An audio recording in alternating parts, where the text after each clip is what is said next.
Oh man, let's see what's going on. God damn, shit, that shit was fucking hot. Mm. All right, man, we're gonna see. We're gonna wait for some of y'all to get in here, man. If y'all bring your ass in here, all right, they're gonna notification right there. Um, I gotta charge my phone, man. All right, we're gonna see what's good, man. We'll see what's up with the people. See, we'll wait for some of y'all to get up in here, man. And please hit the like button while you're at it. All right, we see some of y'all coming up in here. All right, please make sure you hit that like button while you're in here. Please make sure you hit the like button. Please make sure you hit the like button and share that I'm on. I ain't see y'all in a few days. I've been a little busy, so I'm a little bit behind on the story, but I'm good. I'm pretty much up to date. So, but peace to you. What up, Queen? How you doing, Sticky? Please do me a favor. All I'm asking, man, is please hit the like button and share. I really appreciate that, man. All right, so we're gonna get right into the audio real quick because I'm pretty sure some of y'all, most of y'all, probably all of y'all already, y'all know everything that's going on. All right, so let's get right into it, right? Let's play the audio. Now I'm pretty sure y'all know that's 50 Cent's baby moms, right? All right, so I don't even have to go there. Y'all know it's her. 50 know it's her too. All right. I really don't know what's going on with you, but I just want to just give you a heads up that I'm about to really disappear on you. You feel me? I'm not going to be playing these games with you at all, at all. So I don't know. You think you silent treating me, and you think I'm gonna be nah. You'll have a rude awakening. You'll just have silence, and ain't nobody threatening you. And I don't even trying to go back and forth with no woman. You know what I'm saying? I'm telling you, I ain't got no time for no games. Where my life is at right now, I don't have no time for no games, baby girl. Me and you can be mad. I can have a spat. We can have whatever. Then after that, you better get on your job. That's really that's all it is. Cause you got me on my job. Nah, it ain't never gonna work like that over here. You know what I'm saying? I was trying not to leave this message, but you have left me no choice. So either you go in the direction of like moving on and like that, or you like just like have me just keep moving. Ain't no threat. I'm just being clear. I can't do this with you every time you get upset. Yeah, that's my friend. I'm in Miami. I don't have a lot of friends out here. Okay. She asked me if she could work out with me. I said okay. You gotta believe what you want. It's the last time you're gonna be cursing at me, disrespecting me over nothing. Like I'm a human being. I'm not gonna lock myself up in a room and have no friends. I don't have a bunch of guy friends. I already told you that. And she's just I wonder why. came over to work out. Like, but I'm not gonna be explaining to you. It don't matter if I just got finished her the other day. I'm single. I could do whatever the I want to, but I didn't. You're straight flipping out on me, and I told you that you had one more time to do this. Flipping out on me because somebody came to work out with me at my house. You're nuts. So be sad, go crazy, do whatever the you want to do. Okay, I don't deserve you. I don't deserve being honest with somebody. And then every time they see somebody around, they like, um, I'm doing something. I'm working out. Girl, I done sent you flowers already. Ain't nobody talking about that in the past. That's what I'm talking about. You don't know how to just move on. How can somebody like have a relationship with you even as a friend and you don't know how to move on? You go to like it just goes crazy. Just stop. I'm saying let's move on. And my tone is like this. I'm just waking up. Now you know this nigga is. I don't know what the fuck is that. Oh, okay, my boy Cesar just sent me some. All right, cool. Hold on one second. I'm sorry. I'm gonna hit them up on Monday. Or hold on. This is important too. Hit them up Monday. Can it be tomorrow? All right. Pardon me, y'all. I'm trying to see if somebody. Do anybody know how to make bank statements in here? Let me know. I ain't gonna repeat it, but if you can, get at me ASAP. Anyway, we're gonna keep pushing on that.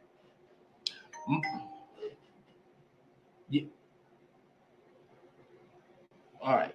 All right. Oh, okay. All right, cool. Sorry about that. All right, anyway, so long story motherfucking short. So we got Diddy.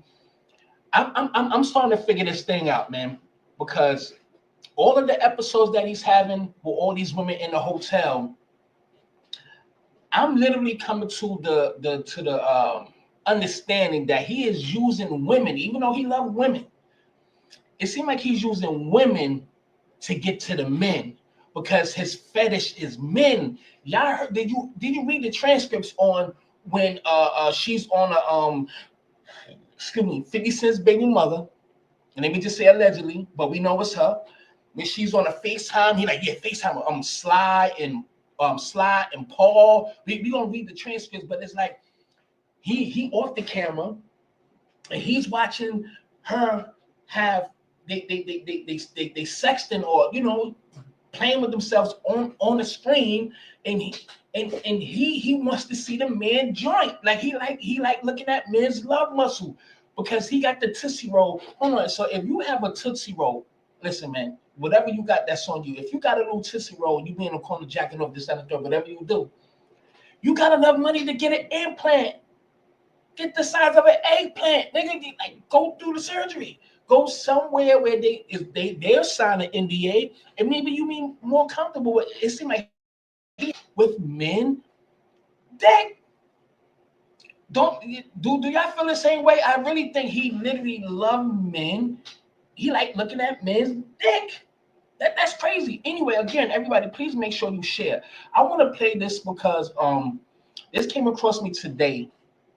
As far as Mike Myers is concerned, and they saying that he's CIA. So is this a 5-minute clip? I think y'all should listen to it if y'all haven't already. And we talking about Mia as well. So a lot of people that's what was that? He got 10 million from Jeffrey Epstein. This shit is a whole cabal. It's like it's linked. Like they linked somehow. All these rich people, rubber shoulders, they are all intertwined. This is crazy. But anyway, let's pay attention to this real quick. If you haven't seen it or listened to this, just listen to it now. Hopefully your attention span is good. It's only 5 minutes. Just take a listen real quick. Take a listen if you haven't heard it. We've been telling you about some of the strange connections and names that have come up during the Diddy trial. Please make sure you share if you don't mind. Please hit the like button. Please make sure you share. Please hit the like button. We're gonna talk about multiple topics tonight. Because I'm pretty sure because this is like 11 o'clock, so a lot of y'all already seen a lot on the Diddy case. So I'm gonna touch on it, but I'm gonna go to other subjects as well because I'm pretty sure everybody's already well-rounded by now on what's going on. So I'm gonna touch on it, but we're gonna talk about other things that matters as well. So please hit that like button if you haven't. Please share if you haven't. If you would love to show some love to the platform, please do that too. God damn it. Ain't gonna hurt nobody. But pay attention to this shit. This shit right here kind of crazy. Oh, including Obama. Crazy. And the latest has certainly raised some eyebrows. Mike Myers. We've been telling you about some of the strange connections and names that have come up during the Diddy trial, including Obama, and the latest has certainly raised some eyebrows. Mike Myers and sorry, and I'm not gonna. This will be my last time interjecting. But speaking of the Obamas, real quick sidebar. You see that the daughters, right? I keep forgetting their name. I think one of the daughters' name is Mia. I forgot. I don't really care for the Obamas. But the two daughters dropped their fucking names. They up there fucking with some bad boys. They smoking weed and fucking and sucking and all type. And let's not forget, wasn't which one it was? The one that looked like more like Michael. Excuse me, Michelle, the tall, slinky one. Wasn't she fucking Hunter Biden sniffing coke and all that crazy shit? And it was crazy. Hunter Biden took a picture of Obama's credit card with Obama's name on it. So this whole shit is crazy, y'all. If you haven't heard about it, then you living under a rock. The CIA have made an appearance in the Diddy trial. Mia, operating under a pseudonym, an ex-assistant of Diddy, appears to also be an ex-assistant to Mike Myers. During her testimony, Mia testified that Diddy sexually assaulted and abused her, described a toxic work environment, stated she saw Combs attack Cassie Ventura, the prosecution's star witness, and she dropped some very interesting information about working with Mike Myers. The story, according to the Daily Mail, is that Mike Myers may have been dragged into the trial over a scene in 2002's Austin Powers Goldmember, where the character of Dr. Evil had an E. Diddy tattoo on his buttocks after spending time in prison. Where this gets very interesting is that Mia mentioned Myers' name in connection to the CIA. According to AOL, during an intense cross-examination, Mia told the court that she'd previously worked for Myers. She said that she handled all unique requests for Mr. Myers, including setting up a private and confidential tour of the CIA. She did this by corresponding with Secret Service agents and government officials. And this is true. Myers really did take a tour of the CIA headquarters in Langley, Virginia back in 2009. During his tour of the iconic building, he reportedly visited the museum and had lunch with officials. People were quick to include Myers' film repertoire as a spy in comments about visiting the CIA. International man of mystery, some of them said. Now that's all very comical, of course, but this personal assistant, Mia, also went on to work for Madonna. So she's very connected to some very questionable celebrities and apparently well connected to the CIA and the Secret Service too. So this latest revelation really does point to what we've been speculating all along. Diddy was running a hip-hop version of Epstein's sexual blackmail ring, and potentially intelligence agencies were also involved here in some way, as they undoubtedly were with Epstein. Let me just say this real quick. Don't ever doubt for 1 second that CIA members is not inside of hip-hop. Do y'all remember that 6ix9ine, one of his managers, cousin that worked in the studio that he used to go to, worked for was an FBI agent. The FBI agents would literally be in there making beats for you. You know what I'm saying? You run that back. Matter of fact, no. Repeat that. I want to hear the T at the end of the sentence, man. Like, fuck. Put the K. You know what I mean? They up their orchestration. They be right this one with weed with you, all that going on trips with you.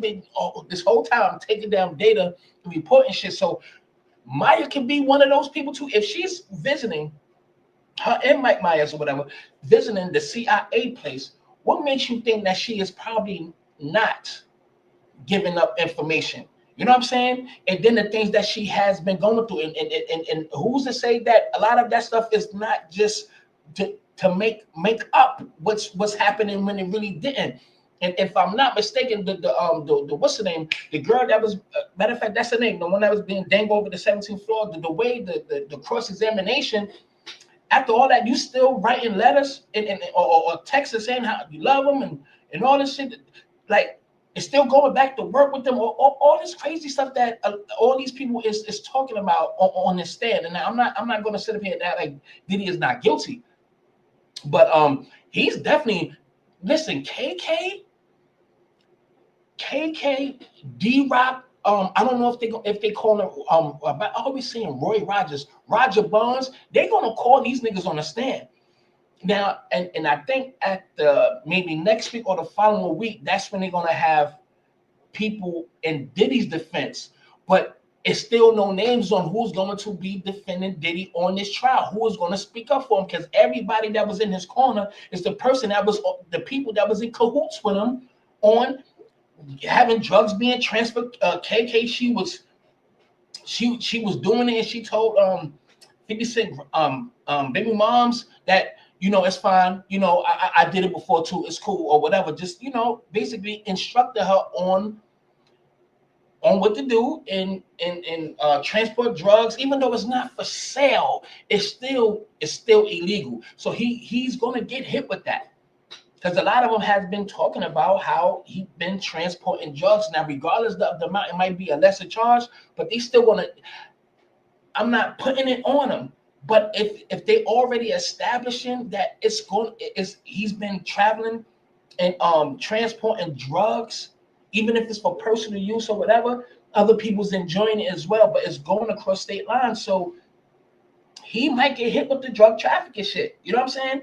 You know. But anyway, I ain't gonna talk your head off. I'm gonna play a little bit more of this real quick because I don't want to get off the plane. Former U.S. Attorney Brett Tolman recently appeared on Benny Johnson's show, asserting that Diddy and Epstein ran nearly identical blackmail operations, both protected and enabled by intelligence agencies. Take a listen. I think there's a pattern here, though. You see Epstein, you see others. There's rumors that float around that they worked, with the government agencies at times, and I would not doubt that. I would not doubt that there were CIA operations or FBI operations I'm gonna play a little bit ongoing over the many decades in which many times these individuals were operating, criminally. And you go back to Epstein, and I was flabbergasted at the deal that, my colleague and friend Alex Acosta, the U.S. attorney at the time in Florida, offered to Epstein. I mean, the only reason that you would believe that such a deal would be granted in that kind of. Anyway, look, I'm gonna keep it pushing on that, but that just shows you the kind of the link to Diddy, Maya Fires and Mike Myers as far as this CIA shit is concerned. So we're gonna keep it pushing. And then we have to understand. What matter of fact, I'll go to Judge Mathis because he said, I've got a few things that I have for y'all. Let me see something real quick. I'm on another page. Hold on. Matter of fact, let's go there real quick. Since it's not on Upside Down Y, Puff built like an upside down capital Y. You is stupid. That's funny. Where we at? Right here. So we all know that's her, right? So we already know 50 Cent already came out. He said, hey, does anyone know who Jane Doe is? I'm trying to research this. Man, this stuff with Elon and Trump is crazy. And he since deleted this shit, and I'm glad, because once you put shit up on the internet, people gonna keep it. So he deleted it, but people kept it. But as you can see in the sketch, I know I'm speaking to the choir. Same hairstyle. She always had the same hairstyle. And even through the transcripts, she's talking about 50 Cent because there's only really one person that Puffy had a problem with, which is 50 Cent.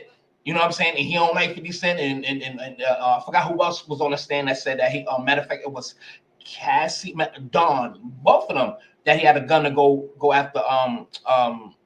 He was holding a gun for 50 Cent. Because he didn't like 50 Cent. I think it was the Kid Cudi situation.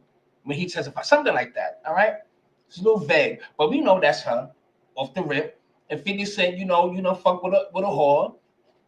That should be miles, no disrespect. But here's the thing that bothers me about these females. They act like they couldn't leave when they could have left. It's just that you wanted to live a certain lifestyle. You acting like see, if he know you won't go anywhere, the more he's going to control you. So that's why he took her on these trips and spent 15 days with her in these hotels and buying her things, giving her $10,000 a month and paying her rent and things of that nature. All of those things for you to become dependent. You could have fucking left. You could have went to somebody else. You understand what I'm saying? You could have literally moved the fuck on. So it's crazy how they put themselves in that predicament and want to get live a certain type of lifestyle out of it, and basically use him as well. Let's not get it twisted. These women is using Diddy for a lifestyle.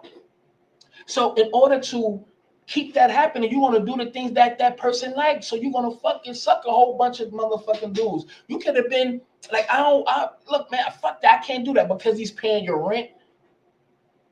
You want to sit up there and fuck every Tom, Dick, and Harry, and you asking for them to put on condoms, and you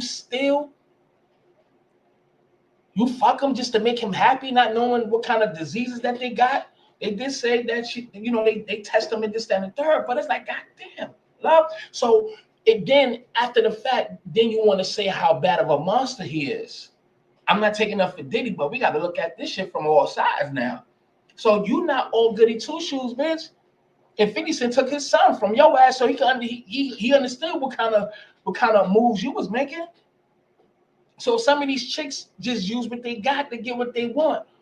But that shit, that comes with a price. It all depends on who you are. That shit comes with a price, bitch. You gotta suck, fuck this, that, and third. But Diddy, he's a nasty motherfucker. I never heard of no person who's like this dude. All that money just to watch other men. He's so infatuated with men, he used women as beards just to watch a nigga ass, watch a nigga dick. And then in the transcripts, it said, they asked 50 Cent baby moms, when they come on you, do you get rid of it? Something like that. She said, no. What do you do with it? Nothing. I'm paraphrasing, but Puffy like to enjoy it. Puffy like to play with it. What the fuck do Puffy do with other niggas' sperm, son? You lick it? Pause. Crazy. That's nasty work. Who do shit like that? This dude has a nasty ass fetish. Just look at this nigga for a second. I can't see the fucking chat. But look, this nigga, this some weird shit. He like he oh my gosh, she says she's moving back to from England to America. That adrenochrome is not. She need that adrenochrome. Is this a real picture of her face or this is made up? This is horrible, but that's not what we're talking. That is actually fucking scary. That they need adrenochrome for real. She need. I'm not even gonna say it, man. Let me see. Yeah, that's insane, son. That's Lord. I don't know how fake that shit is, man, but that's illmatic right there. And that's her right here. See, again, a lot of these females be coming up in this game knowing what they want to do is have a baby by a motherfucker, but she done fucked around with a real smart hood nigga who's not gonna be playing that shit. You want to thot around or whatever the case may be. I fucked up. I thought you could have been something you exotic and all that. So I'm gonna come and I'm gonna have my son and see what happens. Or maybe he just wanted a son by a female with that certain kind of look, knowing what kind of female she already was. I don't know, but it turned out like he didn't fuck with that bitch. Fuck that bitch. I got my son. I'm gonna take care of him, and you ain't getting I'm about to say alimony. You're not married. You can't get child support because he got all the money. 50 is a bad motherfucker when you come to think about it. 50, you a bad man, son. And he coming out on top. That's crazy. Yeah, and that's why she went with Puff.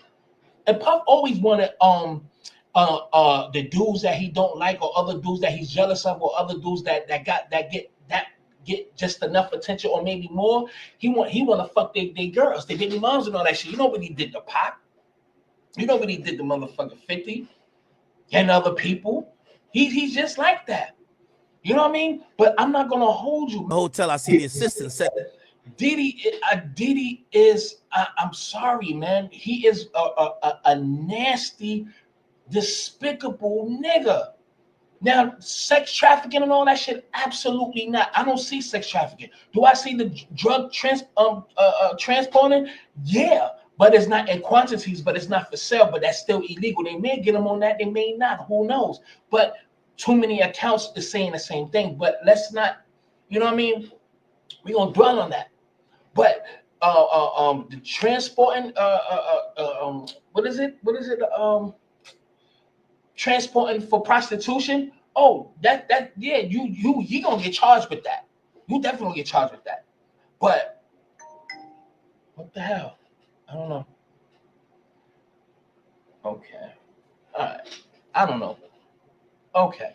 But anyway, all right. Let me hear some of this. I didn't hear this. setting up the room. Oh shit. I guess it's the first night of freak off. The lights were already red. Comey says, do you remember which assistants? I don't remember. He said there's someone coming. He knows the guy. I was super nervous. Yeah. He says, who do you think this guy was? The fantasy guy. What did you think was going to start happening? Sexual things between me and the fantasy guy. So she knew it was that type of time she had to start fucking other guys for Diddy's amusement. So she knew. He arrives and they're talking. Was it a regular hotel or a suite? Come on now, you know it's that. It's the P, the D, the I, the D, the D, the Y. Come on, man. It's the P Diddy. It's a suite. What did you do? I said, I'm gonna read it myself as well. So salute to him. I'm not really a big fan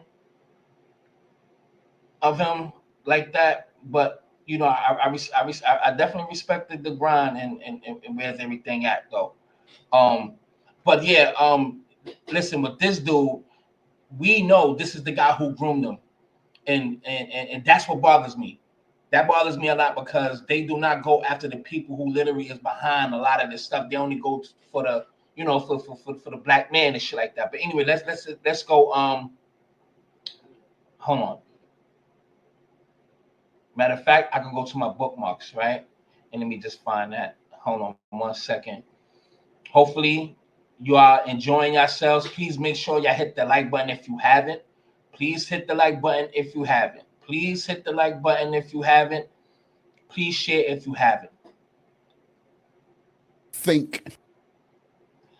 This is shit I hate about this fucking I don't know what's going on with this Twitter shit. Why it lags like that. No other site does that but this for some reason. And y'all know this is a new damn computer. So Has been proven. The things I've heard, the testimony, the video I observed, I'm convinced that he was involved in at least 2 cases of assault and battery against women. I'm convinced that yes, he facilitated or was an accessory and perhaps an accomplice to the explosion in the car. And to that extent, I'd have to give him a few years. And on the multiple assault and batteries against women, I'd have to give him a few more on that. If you want to sum it up, if it were a state crime, the Judge Mathis has observed the evidence and the testimony and the transcripts, what would I give him? 5 to 10? Which is not letting him off on anything. Not at all. That's a tough sentence in my opinion. I agree. Diddy should just be let free. I think on the RICO charge and the federal charges, I'm only convinced that he engaged in interstate transportation of prostitutes. And yes, that's a federal crime, a very low-level federal crime in which he would be guilty of and sentenced to less than 1 year. On the other hand, you got some state crimes, and the statute of limitation has expired, and that's why they aren't charging him in state court. yeah, and that makes sense too, because all of those charges that should have been on him, but it was a lot of statute of limitation as well. That's why in order to try him in court, it has to be federal. It had to be federal. You know what I mean? Now, Trump never declined that he may or may not even pardon him. You got to look into the story. So if he do, he might get pardoned. Who knows? I don't know. He has a temper, and he's known for that.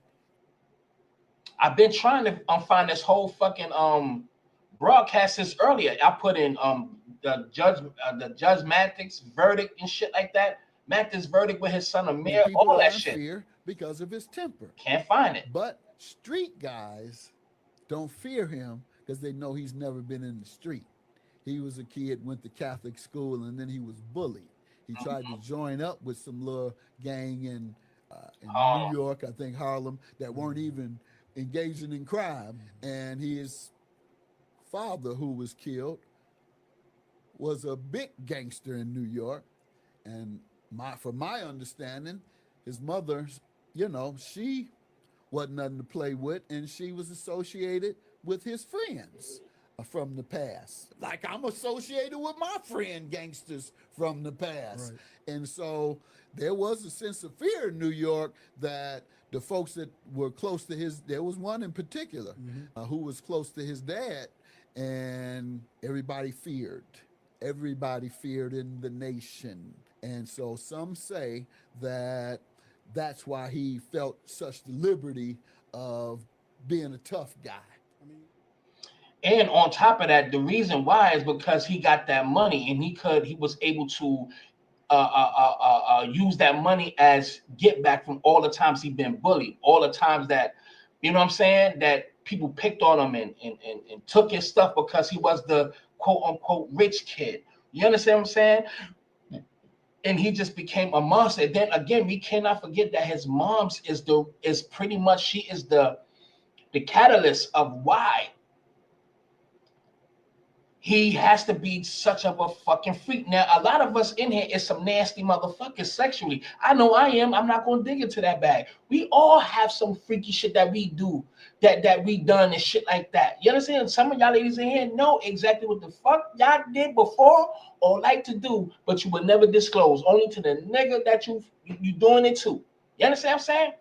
But I be goddamn, the shit that he must have seen as a child has made him want to explore as a grown man, because God did, like, listen, man, we can't sit up here and act like this dude is not, I hate to use the word monster, but the more you listen to the story, the more everything is parallel. You hear the same shit. And what happened to all these fucking thousands and thousands of tapes of a whole bunch of people? No one is even talking about that. Again, I don't know if some of these people who were governors or high-ranking people made sure that the feds took certain tapes that they would not be exposed in.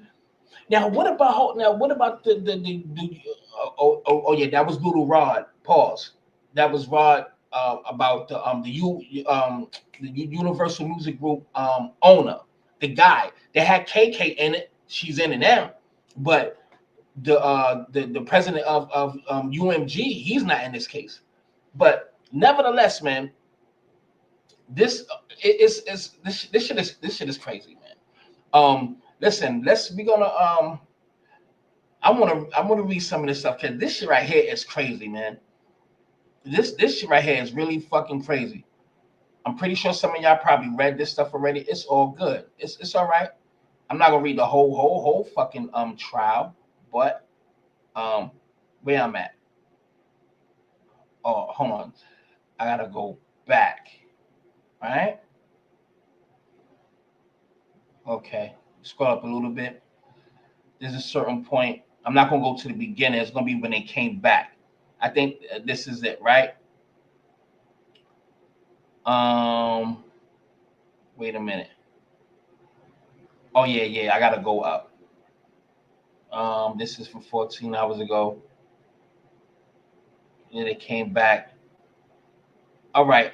Who set up your piercing appointment? KK. Because I think KK is definitely gonna go against Diddy. And if she go against Diddy, the reason why that they're gonna have to go against Diddy, and I don't want to say have to, but to save their life, to save their money or whatever they got going on, their business or their reputation, this and the third, they all gonna testify against Diddy, unless KK is a real rider. Because you have some women that's gonna be a rider. You got some women that's gonna fold under pressure. Then you're gonna have some women that's gonna ride till the wheels fall off. Now, I just want to ask y'all, I really can't see the chat right now, but do you think KK is going to testify against Diddy? If you think so, press 1. Press 2 if not. I can't see the chat, but you know when you have a bottom bitch, and KK is that bottom bitch. She is the bottom bitch. But will she fold under pressure? Because she's going to get called. There's no way in hell she is not going to get called to testify. She's too much embedded in this whole fucking case. D-Rock is too embedded in this case. Uncle Paulie's all throughout this motherfucker, especially when he did the I forgot the girl name when she had the what was that, CC Capricorn Clark, when she had to take that lie detector test in an abandoned building and shit like that. It was there for 5 days. Uncle Paulie, that was a crazy moment right there. So anyway, let me see if anybody said anything. All right, so we got one. So I'm gonna ask again, because I don't know if the kids in the back with the helmets on their head. Do y'all think KK is going to testify? Press 1 if you think she's going to testify. Press 2 if you think she's going to be that bottom bitch. I'm going to be honest, and I could be wrong, but knowing everything that KK has done, maybe she was in fear for her life as well. but I'm gonna stick with number 2. I think she's going to. I don't think she's going to testify against him for some reason. I don't know. I just have that feeling. I don't think she's going to testify against him. I really don't think so. I don't think so. All right. But and I have some other stuff to show y'all, some other videos as well too on this situation, right? Then they got caught up on my lingerie and my nipples, right? Got affected. I took them off. What did Sean say? He said we were where I guess they mean where. Where are my piercings? This is the last time I see you without them. Did your back hurt? Yes, from bending over so much. What else did you get sore? My vagina. Did you tell Sean? No, why not? I just wanted to indicate I didn't want to indicate any negativity. Why you keep doing it? Why did you keep going? I'm not sure. You knew why. I be back by my bum. All right, boom, boom, boom. All right. Did you estimate how many times you told Sean you didn't want to keep having these hotel nights? I didn't have an estimate. Did you write?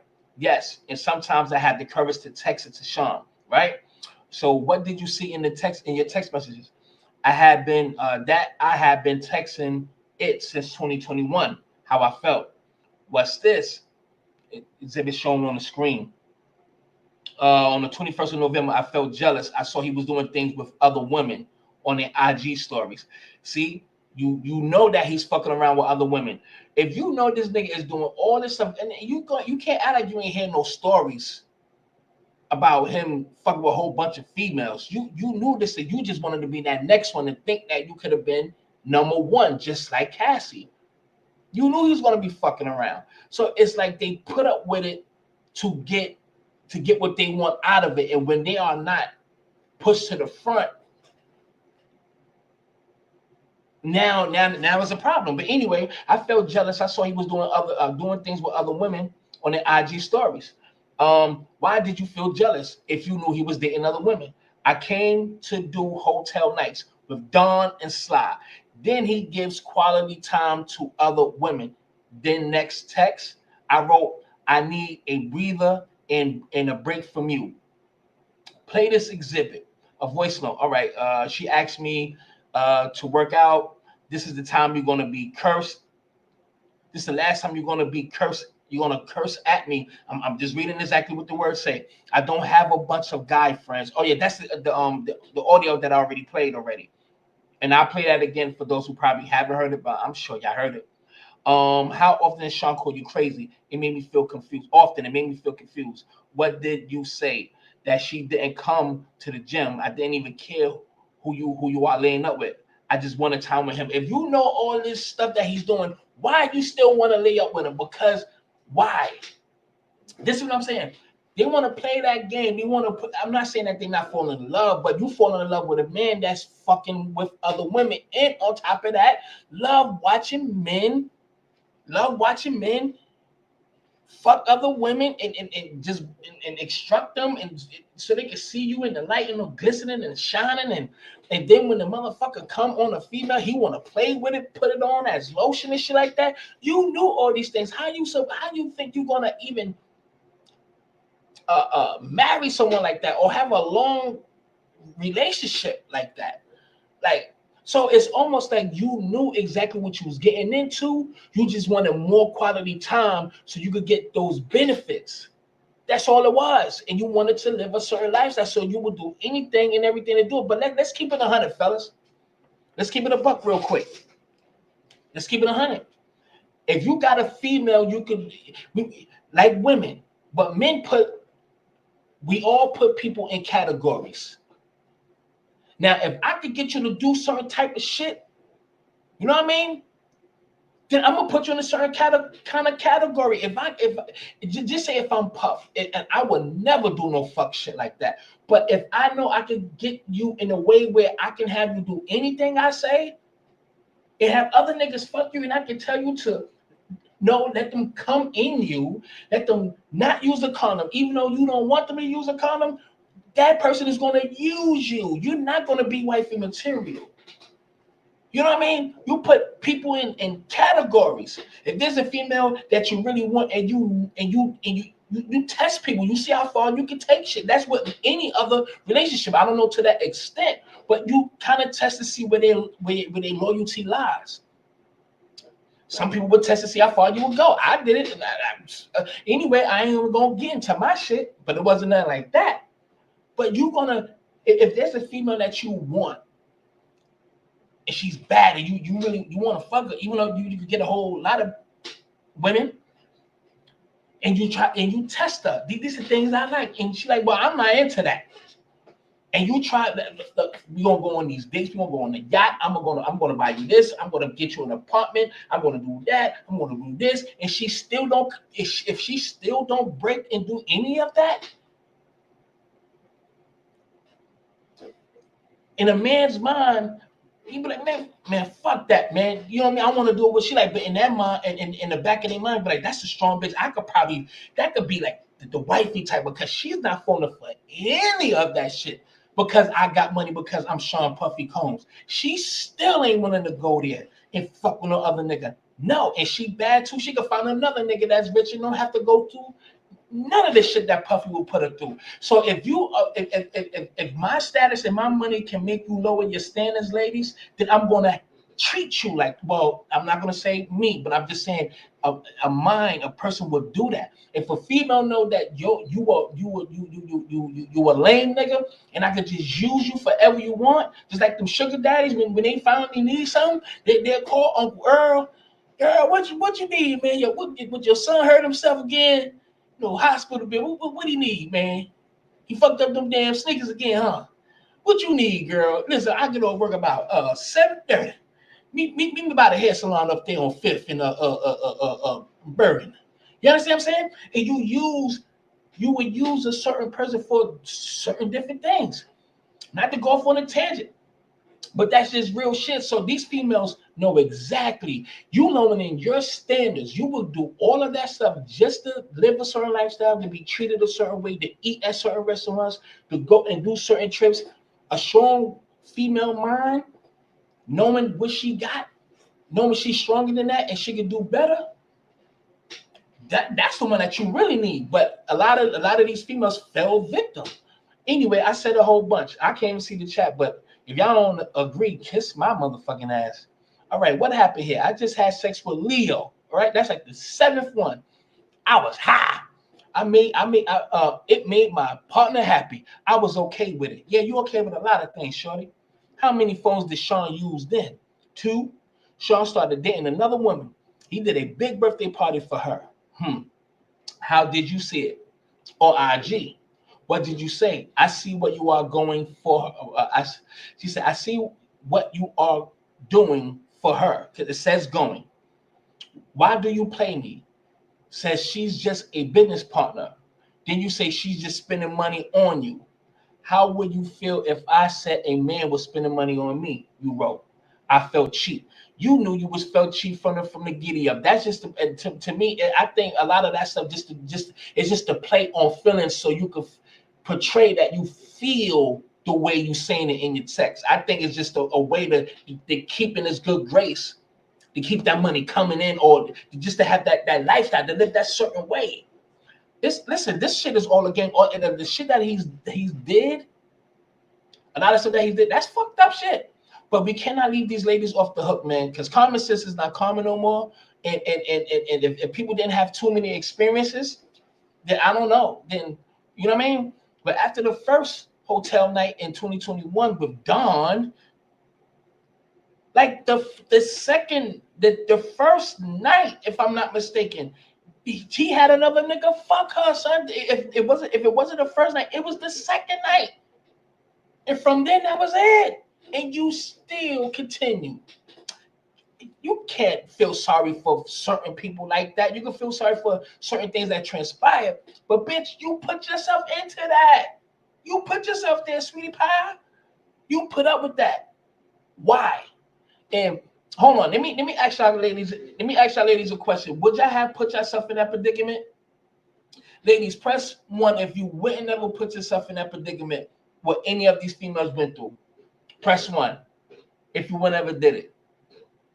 And if you do, which I know y'all not gonna do, I know you're fucking lying. Let Puff, call your ass right now. Without all the shit that you just heard, you be sucking and fucking slurping and burping and goggling and swallowing. So cut that shit out. You know what I mean? Some of y'all may have a strong mind, but come on now. Money is a motherfucker, okay? Again, if you haven't hit the like button, y'all, come on now. Y'all still in here. I appreciate y'all being here. If y'all haven't hit the like button, please hit that fucking like button. If y'all not enjoying yourself, y'all know what y'all need to do. But all I'm asking is please share. Please hit that like button. You know what I mean? Please share. Please show some love to the platform. Maxwell had to say a word because she knows what happened if she sings. Also, Dittler, Epstein, Trump were all tight at one point. Yeah, that's true. And Clive Davis is old freak monster too. Yeah, absolutely. Yeah, absolutely. Anyway, let's keep it pushing. Hold on. Put that right there. That's good. All right. I'm not gonna read the whole thing though. I'm gonna read a little bit more. And what was this? Right after I said for my birthday, having sex with these men in the hotel room. Sean went on a vacation with another girl he was dating. How did you respond to your text? He wrote, I didn't tell her about your birthday. All this stuff, right? Hold on. It's so much crazy shit. Where's the shit with the pause, with the cum and all that crazy shit? Wait, what's that? I asked Marshall to it. Oh, did that. Hold on, let me skim through it. Let me skim through it because I was very busy today, and I came after all this stuff was done today, so I just skimmed through some things. So that's what I did today. But I'll be more on top of it. He said you can't take any more. Hold on, let me go here, right? Hold on, what's that?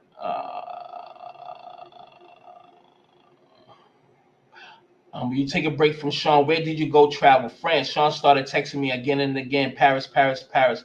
How did it make you feel that he cared? But I knew he had to stay strong. I went away for 5 days.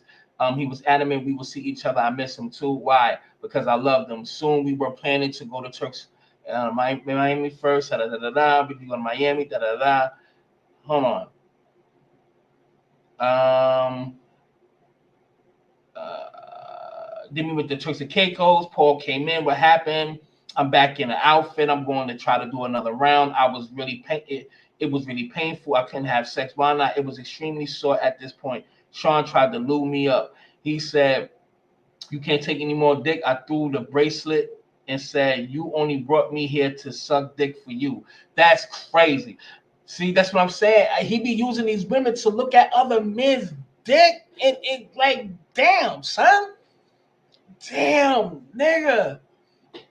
This nigga is the ultimate sausage watcher, nigga. That is the dick whisperer, son. This nigga loves pause, man. Puffy loves some dick, man. Pause, son. I was talking to him and sat on the steps at the villa. On the villa, did he talk? He said, how can you make me look like that in front of Paul? Da da da da. Oh yeah, you write the slide. Hold on, man.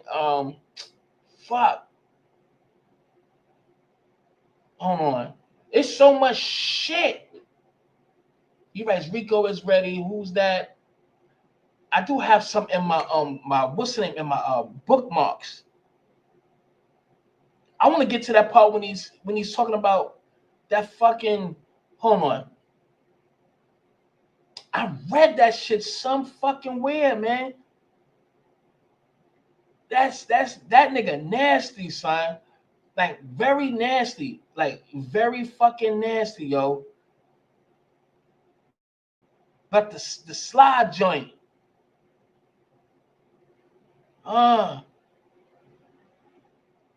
That shit was, I read that. Oh man, let me go to my bookmark real quick, and I'm gonna play these videos real quick. Let me see where I was at. Oh yeah, we're gonna talk about ICE too, right? I don't know what the hell. They probably still trying to fucking take my fucking money. Thank you, Barbara Cooper, for showing some love to the platform. Only one person showed some love to the platform. I'm pretty sure y'all can do better than that, man. Hopefully, y'all can show some love to the platform. Yeah, here it is right here, son.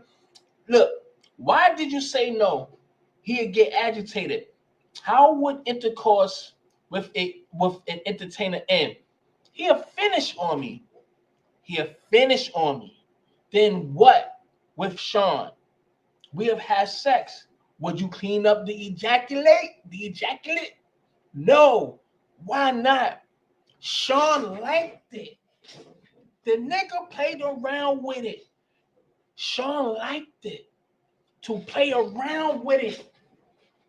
To play around with it. Then what? I'll take a shower and get ready for the next. This nigga, he probably got a fucking bottle, a jar full of niggas cum. I don't know what he do with it. I don't know if he tastes it. I don't know if he use it as makeup or what you call that shit? That shit, microfiber shit, whatever, to get the layer of skin off or skin brightener. That is a nasty nigga. He just want niggas come so he could just play with that shit. Nigga, he probably mixed that shit with Astroglide, son. That's crazy, son. Are you listening to the nasty, despicable, filthy, nasty, slimy, grimy ass shit this nigga like to do? That's you know all the rainbow niggas love that nigga. Them niggas like, hey, you understand what I'm saying? You know them rainbow niggas love that nigga, man. That right there. That's crazy.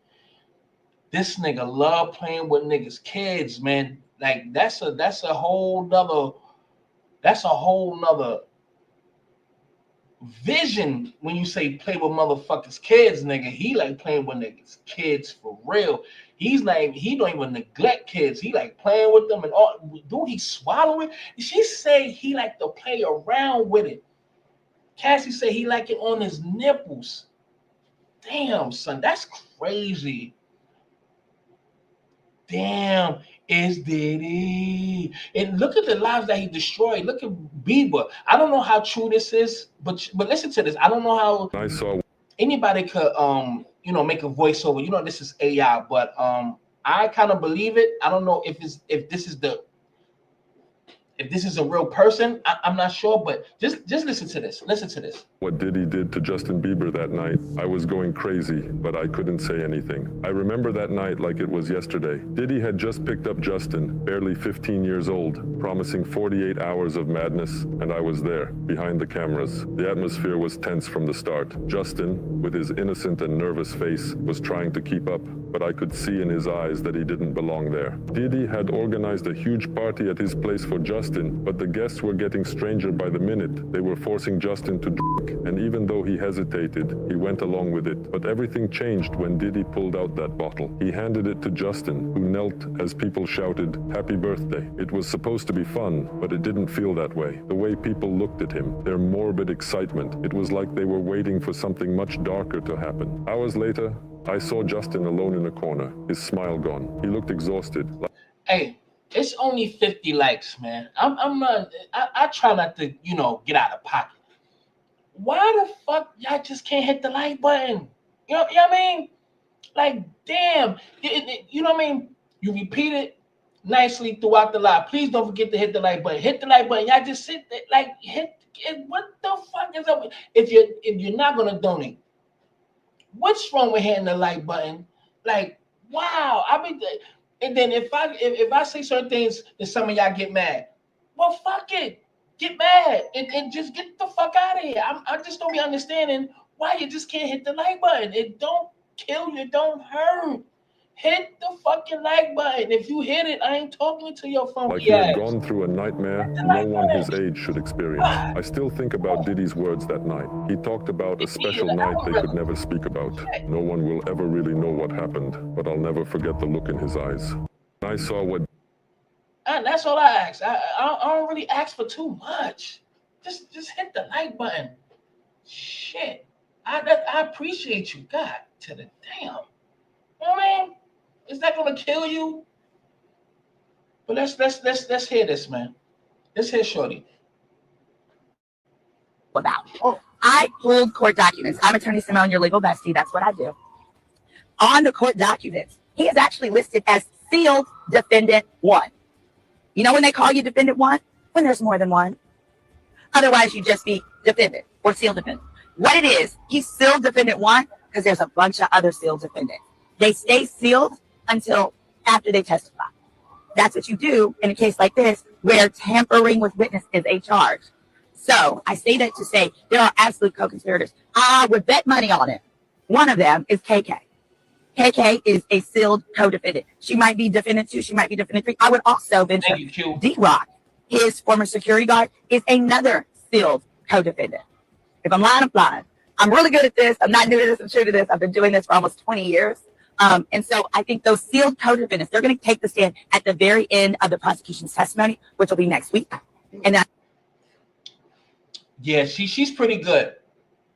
Come over here. Listen, I am live from the Diddy trial. I just got out of the courtroom with Jane Doe. Jane Doe was there testifying. Y'all, I'm so mad. I am so mad. Literally, you got to be kidding me. Jane Doe is full of it.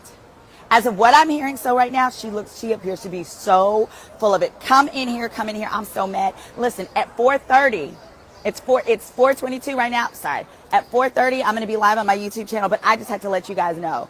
This abso-fucking-lutely not. Sorry, abso-freaking-lutely not. Jane Doe, you heard it from me here first. As of now, what has been presented, she is full of it. She is full of SHIT. Basically, she came up there. This is a beautiful woman. I can't tell y'all who she is. I was in the courtroom. I see her face. I know exactly who she is. And they're going to have to come something better than this, y'all. They're going to have, let me tell you something. I believe that Diddy is guilty of stuff. I believe, and I actually want Diddy to go to jail. So let me be clear on that. So I'm not one of those Diddy sympathizers or supporters. But what I am saying is this witness right here, with the stuff she was talking about up there, ain't going to get it. Ain't going to get it. If what they have her up there talking about is, excuse me. If the goal is for her to be there to be talking about trafficking, which is an allegation, it ain't gonna get it. So the gist of it is she was with Diddy. They started dating in 2021. That's great. She was with him all the way up to his arrest. Okay, she's not there because she wants to be. But she said that she has a baby daddy who, her baby daddy and Diddy have a well-known animosity. They do not get along. And so she talked about telling Diddy, like, oh, I just want to let you know who my baby daddy is. He was like, I don't care who your baby daddy is. Of course he don't care, because he likes dating other well-known people's baby mamas as like a thing. Remember Sarah Chapman? That's his baby mama. She was supposedly with with Tupac. That's what he does. I can't confirm. I'm not going to confirm or deny who it is, but she got a lot of fucking nerve. She got a lot of nerve. Do you know this girl had the audacity to come in there and be like, I felt pressure because he paid my rent. Bitch, get a job. Get a job. She literally said her sources of income was Diddy giving her money and her child support. Get a job. She is making real victims look terrible. There have been no facts so far that were anything like Cassie. And my concern is that this is going to lose the jury such that they don't want to give credibility to those like the Cassies. Okay? So far, I can't tell you. Y'all not about to get me put out this courtroom. I tell you that right now, quick, fast, in a hurry. Get a fucking job. She really had the audacity to say, and she is stupid. She is unwise. Listen, if you're going to walk around beautiful and talentless, you don't want to get an education, that's fine. I don't know, maybe she got a learning difference. But don't be stupid at it. She really sat up there and said that Diddy had asked her how much of an allowance would she like. She said $15,000. Diddy said no, 10. You know what she does? She takes the whole 10 and says, okay, well, I'm going to go get an apartment. I'm going to go get a house. I want to rent a house for $10. Girl, you ain't got no talent. You're useless. You have no education. How can you do that? And you have a child to support. If you don't take 5 of it, get you a nice apartment place to stay in where she wanted to live was LA. Get you a nice place to stay for $5,000 and take the rest and save or whatever like that. No, You're going to take all 10 so that you can Instagram from a nice little place. Get a freaking job. And what I really think, baby, they about to slaughter her on cross-examine, as I would. As an attorney, I would slaughter her. I'd be like, isn't it true you're just here because you are in fear of a child support dispute with your baby daddy? Because you already said your only income was Diddy's money and child support. So if your baby daddy, who's already, let's say for example, her baby daddy is upset that she was even involved with this, right? Because I'm sure he would be. Any man would be. Your baby daddy is taking the custody, then what do you lose?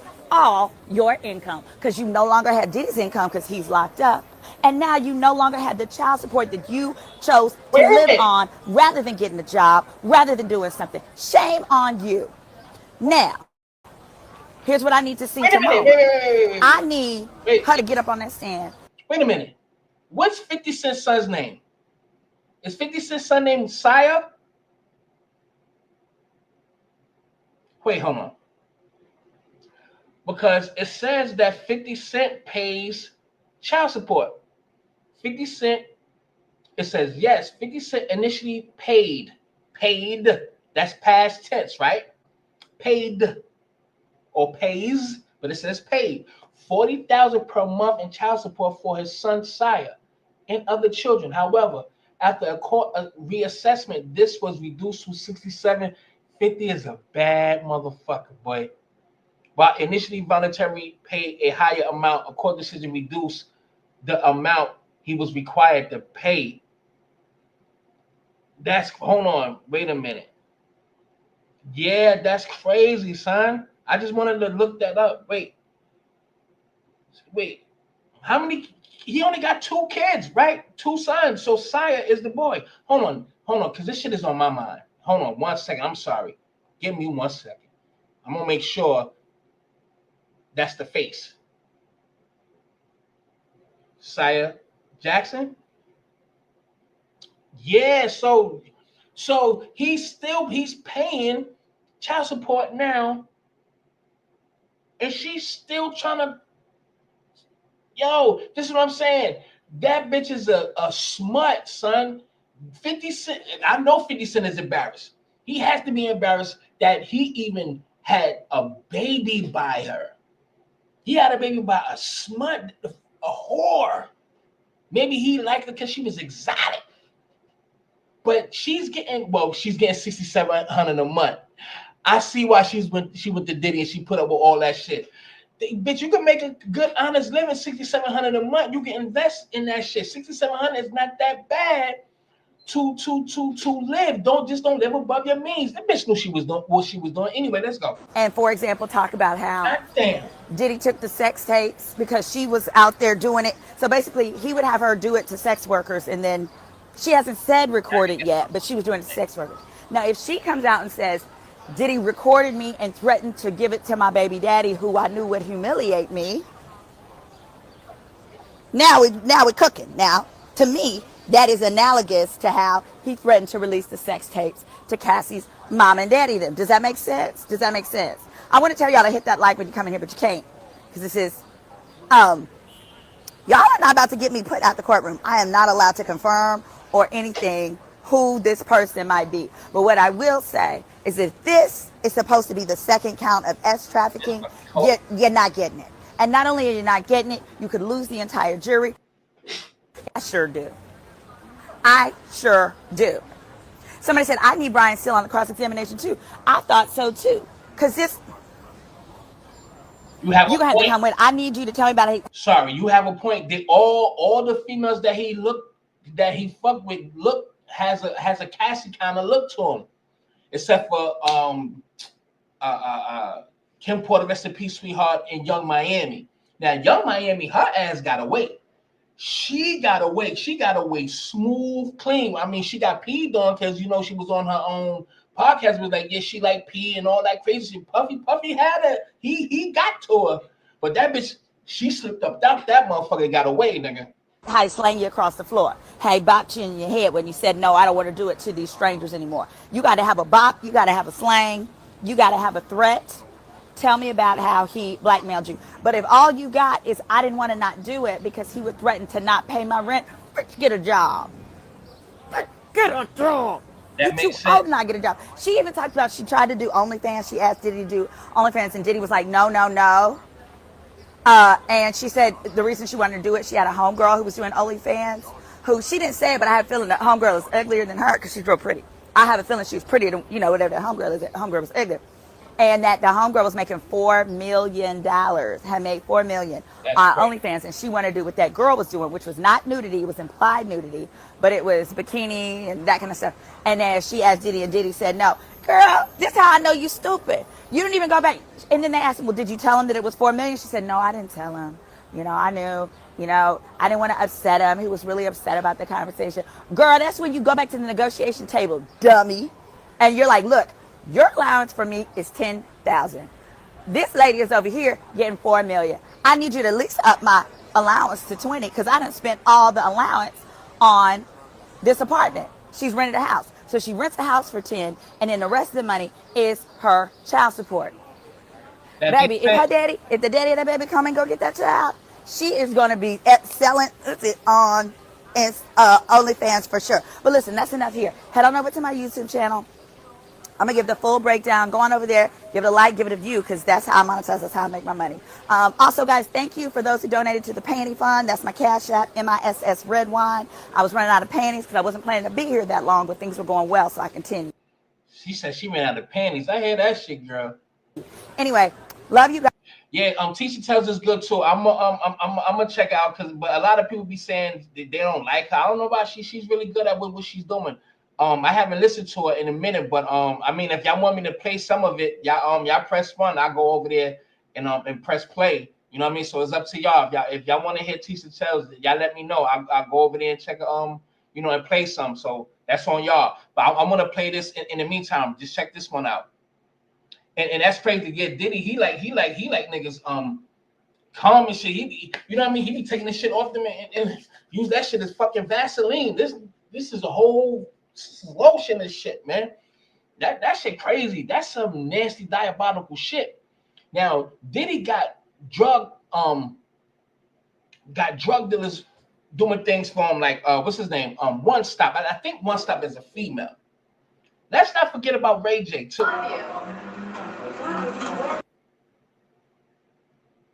This thing right here always haunts me.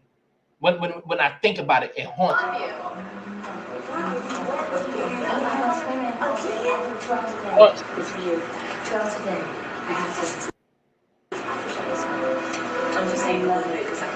And you know she read it, and she said she is never going to say anything.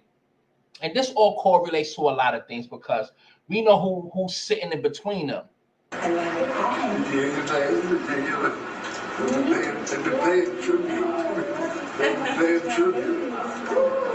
my dad. I'll see you later. I'll see you later. Mom, come see her. Come say hi to Come say hi to your godfather. Okay. Come say hi to your goddad.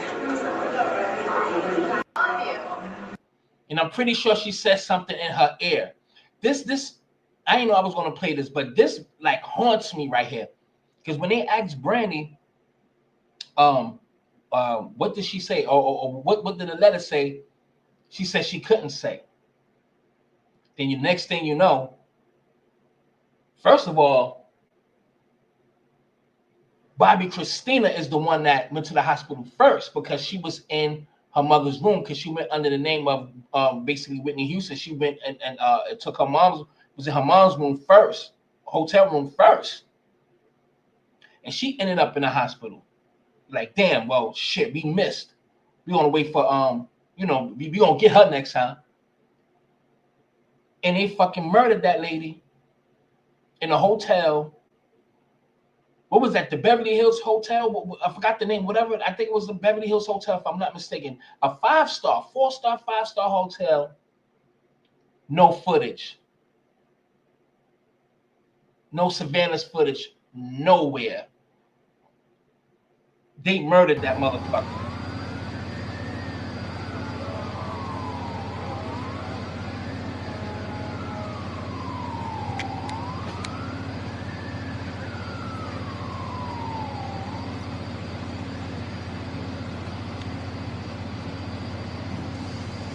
luxury hotel. Why a few of you came out, and so I'll address the issue as respectable as I can. Get your big face ass out the I shot. really miss my friend. You know, I really do. I'm still hurting. Didn't shed no tear, no nothing. And like he said, he was using her at one point. This is a quick sidebar. But you ain't shed no tear. You was a drug man, son. You know what I mean? I kind of like Ray J. You know what I mean? Pause for you weirdos out there. But this whole industry is so fucking wicked and satanic and evil. You can't trust people. They come with smiles, man. And then a lot of things that they have to do, being in those circles who maintain a certain kind of status. I'm not saying all of them, but the majority of them, because no one is exempt from paying the piper and making sure the devil is full. You know what I mean? When you got a lot of years, maybe you could freelance a little bit. You have a little bit more freedom because you did what needed to be done. And I'm gonna say all allegedly, but he got a lot of answers to questions to answer. Like Whitney. A lot of questions to answer. You know what Leola Brown, and me and her was cool too. She used to watch me a long time ago. Me and her used to correspond some years back, man, and she just wasn't ready to do an interview at that time. But yeah, man, this whole thing is crazy, man. I'm gonna just leave that on. That was a quick sidebar. That was a quick sidebar. But all these people been around Puffy knowing exactly what this guy was doing, know what kind of parties he had. It's a small club. Everybody talks. It just don't get out to us until the bubble bursts, when shit hits the fan. Let me hear what this chick got to say. I ain't hear Kris Jenner is. So Lucifer Taylor, let's get into it.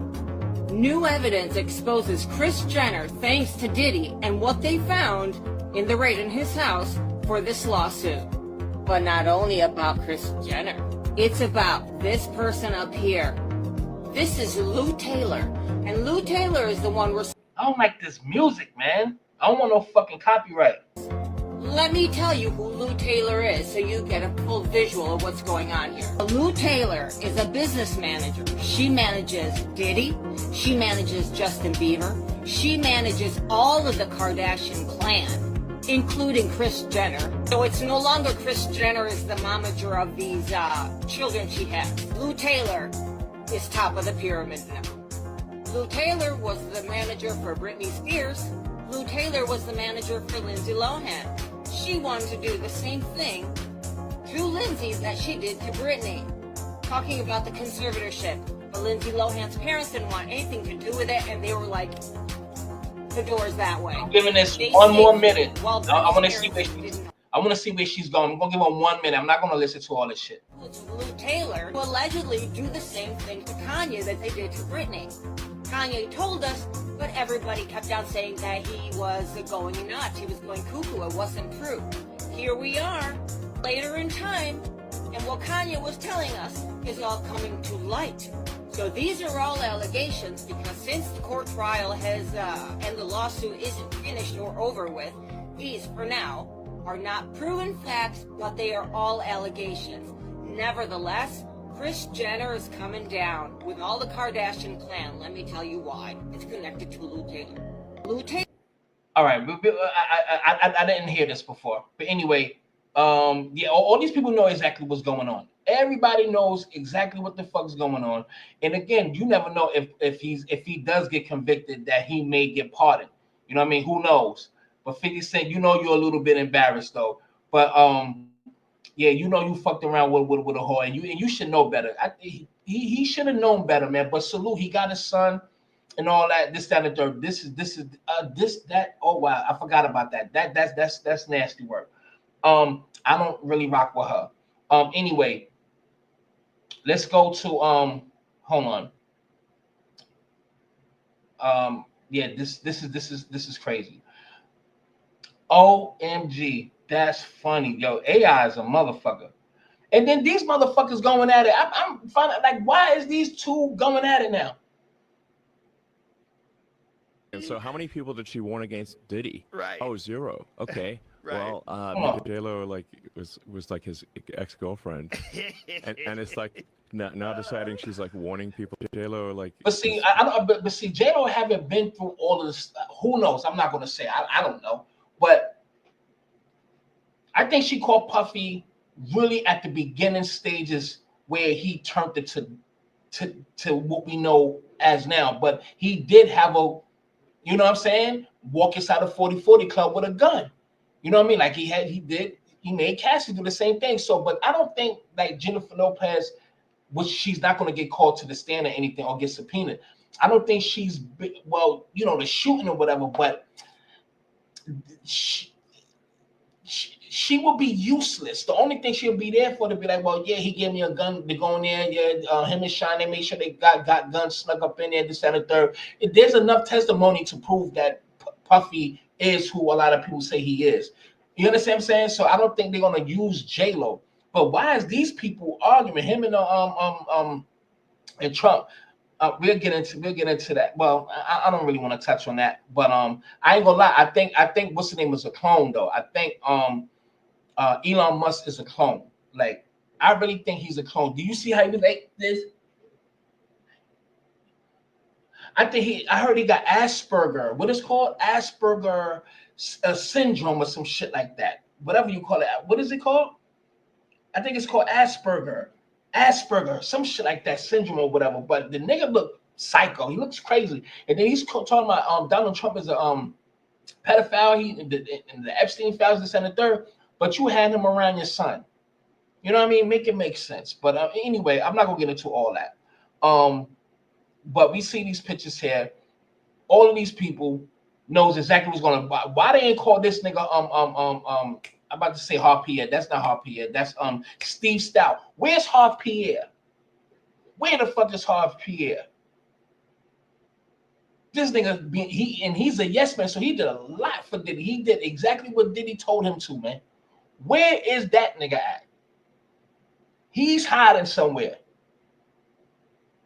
Look how look how brown skin Serena Williams was until she started fucking with that dude. That bitch she looked like this bitch looked like my cup, like for real. She looked off-white right now. That's crazy how that should make you how that should make you how being around, you know, respectfully a certain group of people make you doubt your own skin tone. You know what I mean? But this nigga Diddy been around and seen a lot. Oh, don't forget about Laura London. Laura London, we ain't forget about you, sweetheart. And I say that with all due respect, because I love Nip. You know what I mean? So, but she was around before Nip. She was around when it was Cassie. This is at the beginning. She was doing things at the beginning. Mind you, don't forget. Nipsey. I'm not saying he used to hang out with Diddy, but he let me choose my words correctly though, but he got advice from Diddy as business wise and Jay-Z as well. You know what I mean? You know, but all the females went up through the ranks, man, to try to get close to these guys right here. Try to get close, especially to this guy, both of them. You know what I mean? These females knew exactly what they was doing. And you know, her I'll say bestie at the time was what's her name? You know, I forgot her name already.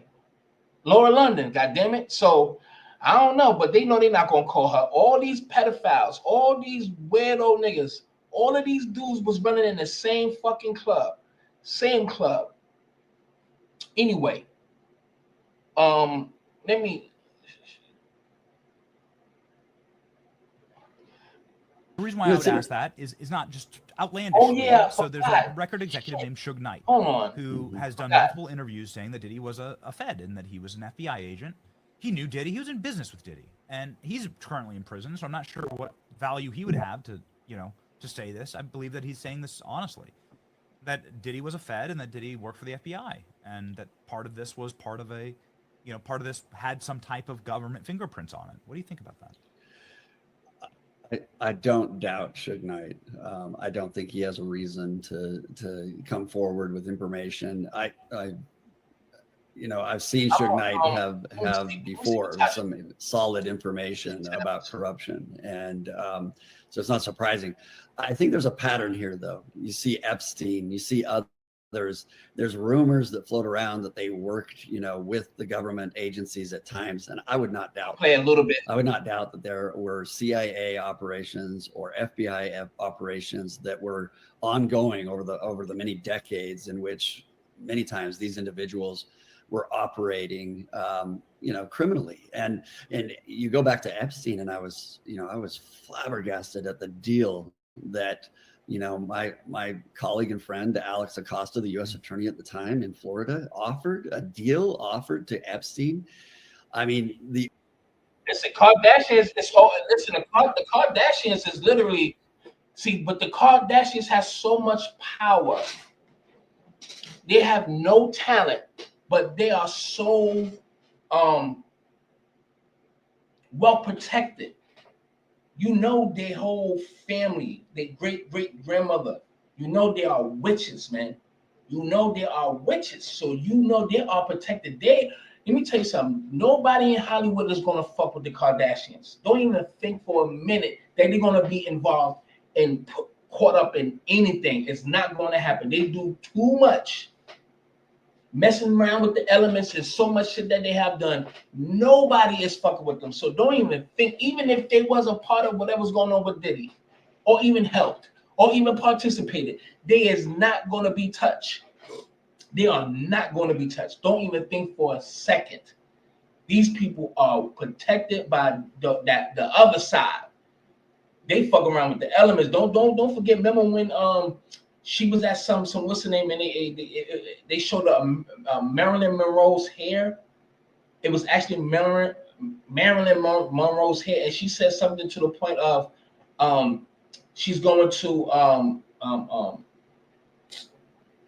I forgot the term that she used, but like do some shit to it. You know what I mean? You know what the fuck I'm talking about. Yeah, the elements. She fuck with the elements, man. She fucks with the elements. They shape-shifted all that shit. Yo, you see the mother? She looked like she was 79 last year. She don't got the V in her neck no more. She don't got the V. She look like she 22 right now, son. Them niggas is drinking babies out the bottle. Like just straight blended babies, man. Blended and strained. Straight baby blood. And I swear I hate to say that shit. Yeah, man, they shapeshifters, man. Come on, y'all know the vibes, man. They shapeshifters, man. They will shapeshift from your peripheral. Those some scary bitches, man. I would never be in a dark room with them bitches. Yo, do you ever do? There was a video. I'm about to play Tisha Tales in a few seconds, but there was a video of her having an interview. If she was in she made like some tunnel shit like for her kids. It was. And it was like colored lights and all that shit. That's some prayer room shit. It's some old, you press a button on a wall, some shit, and that shit slide open. They got dragons and demons and babies. I don't know, man. They just fucking evil, son. I can't do it, son. I just can't. I can't fuck with them, son. But listen, they well protected. That's what I'm gonna tell you. They are very well protected. I'm gonna play a little bit of this, man. Something, right? Where is B? Let's see. Okay, I don't see B, but she's gonna post soon. Whenever I see B, that's when I'm going to see Douglas Wigger around, baby. Somebody is 100% going broke, unless Douglas was there on some business about Cassie, but he didn't address the court. He literally was just observing and watching everything and listening to victim two's testimony. All right, and listening to victim two's testimony. I said, okay, let's get into this. All right.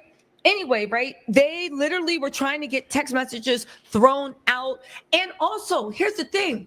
So Jeannie, that's victim two, she literally was, yes, that's my name for her.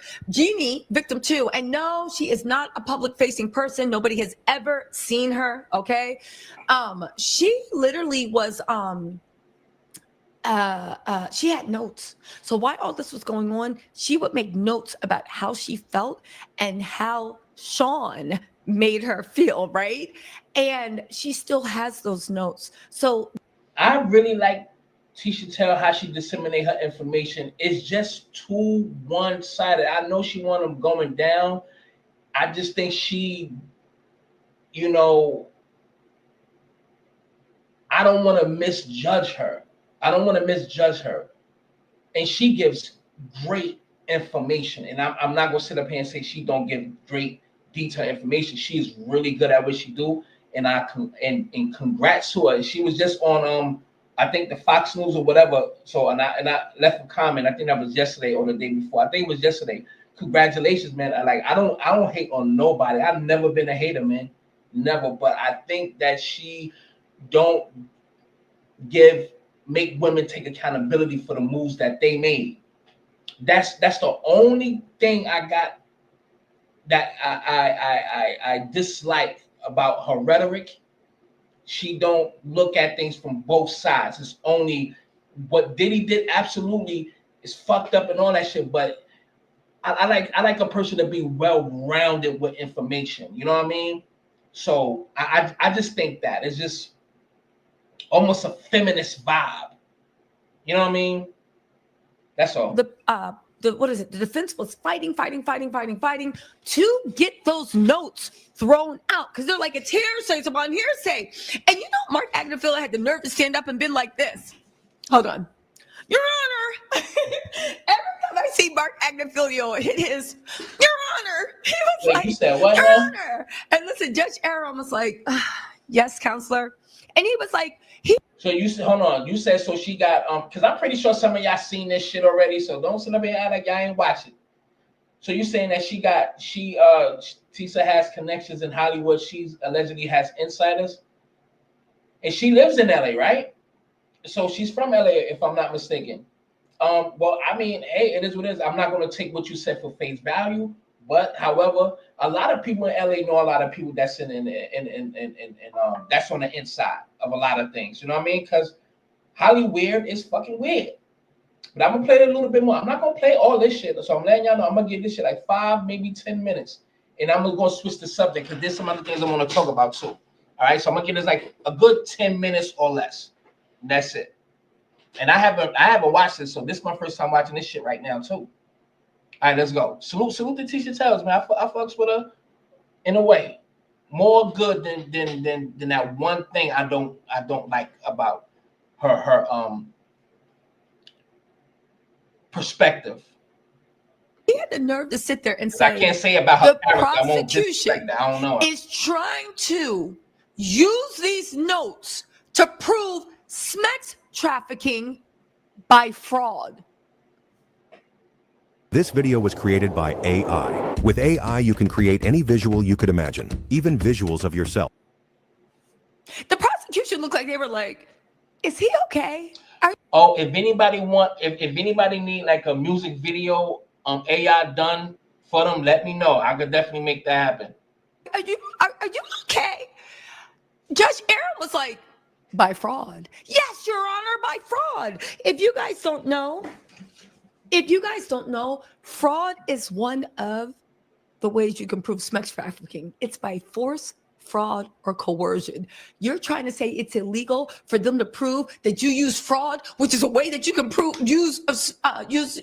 use to prove sex trafficking. What was the fraud? Now here's the thing: between real life people that are, oh God. You know what I know? I'm not gonna lie.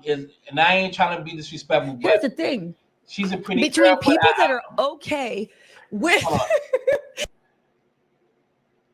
I done been around certain females like her. I'm not gonna say I know her in her whole totality, but I ran in here. I had a special. And she got a man too. I don't think she's out there like fucking with other niggas, but I think I have a strong feeling she is nasty in the bed. Go ahead, Tisa, however you want to pronounce that shit.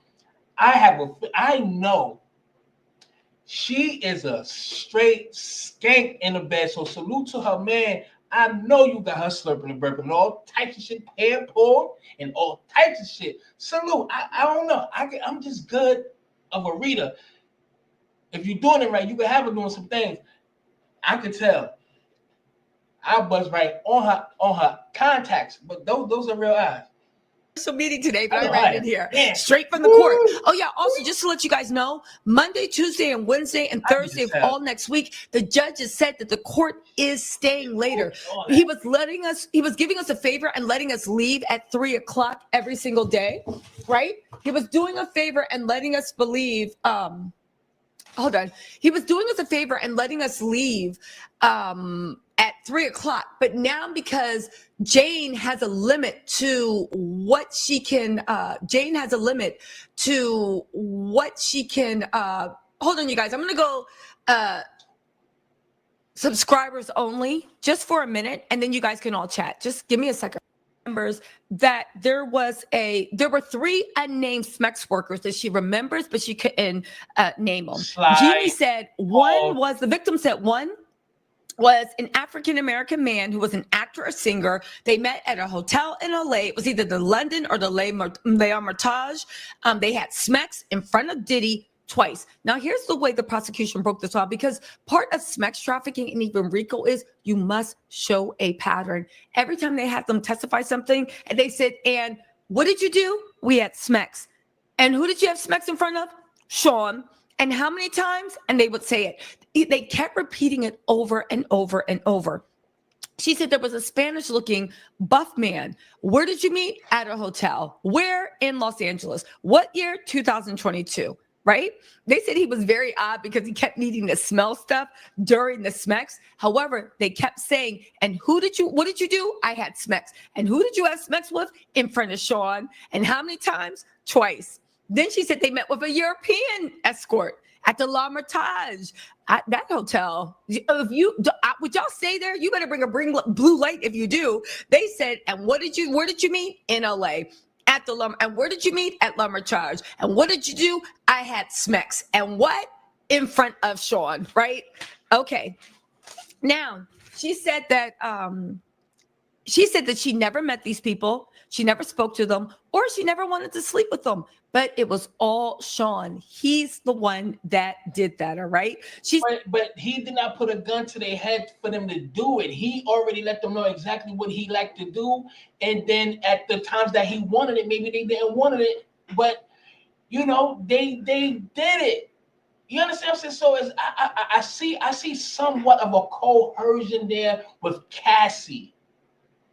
Now with the Cassie thing, certain things that transpire with that, I can kind of see some coercion there in some instances, not all of it, but it don't take that many times for them to see that it was coercion or whatever the case may be. But a lot of these females already knew what they was getting themselves into, and they did it because they wanted to live a certain way. They wanted to please him, and he was fucking with other girls. So you're gonna do anything and everything for him, so they can stay next to him. So that's what I'm saying about accountability. She don't give these women accountability for the things that they have done.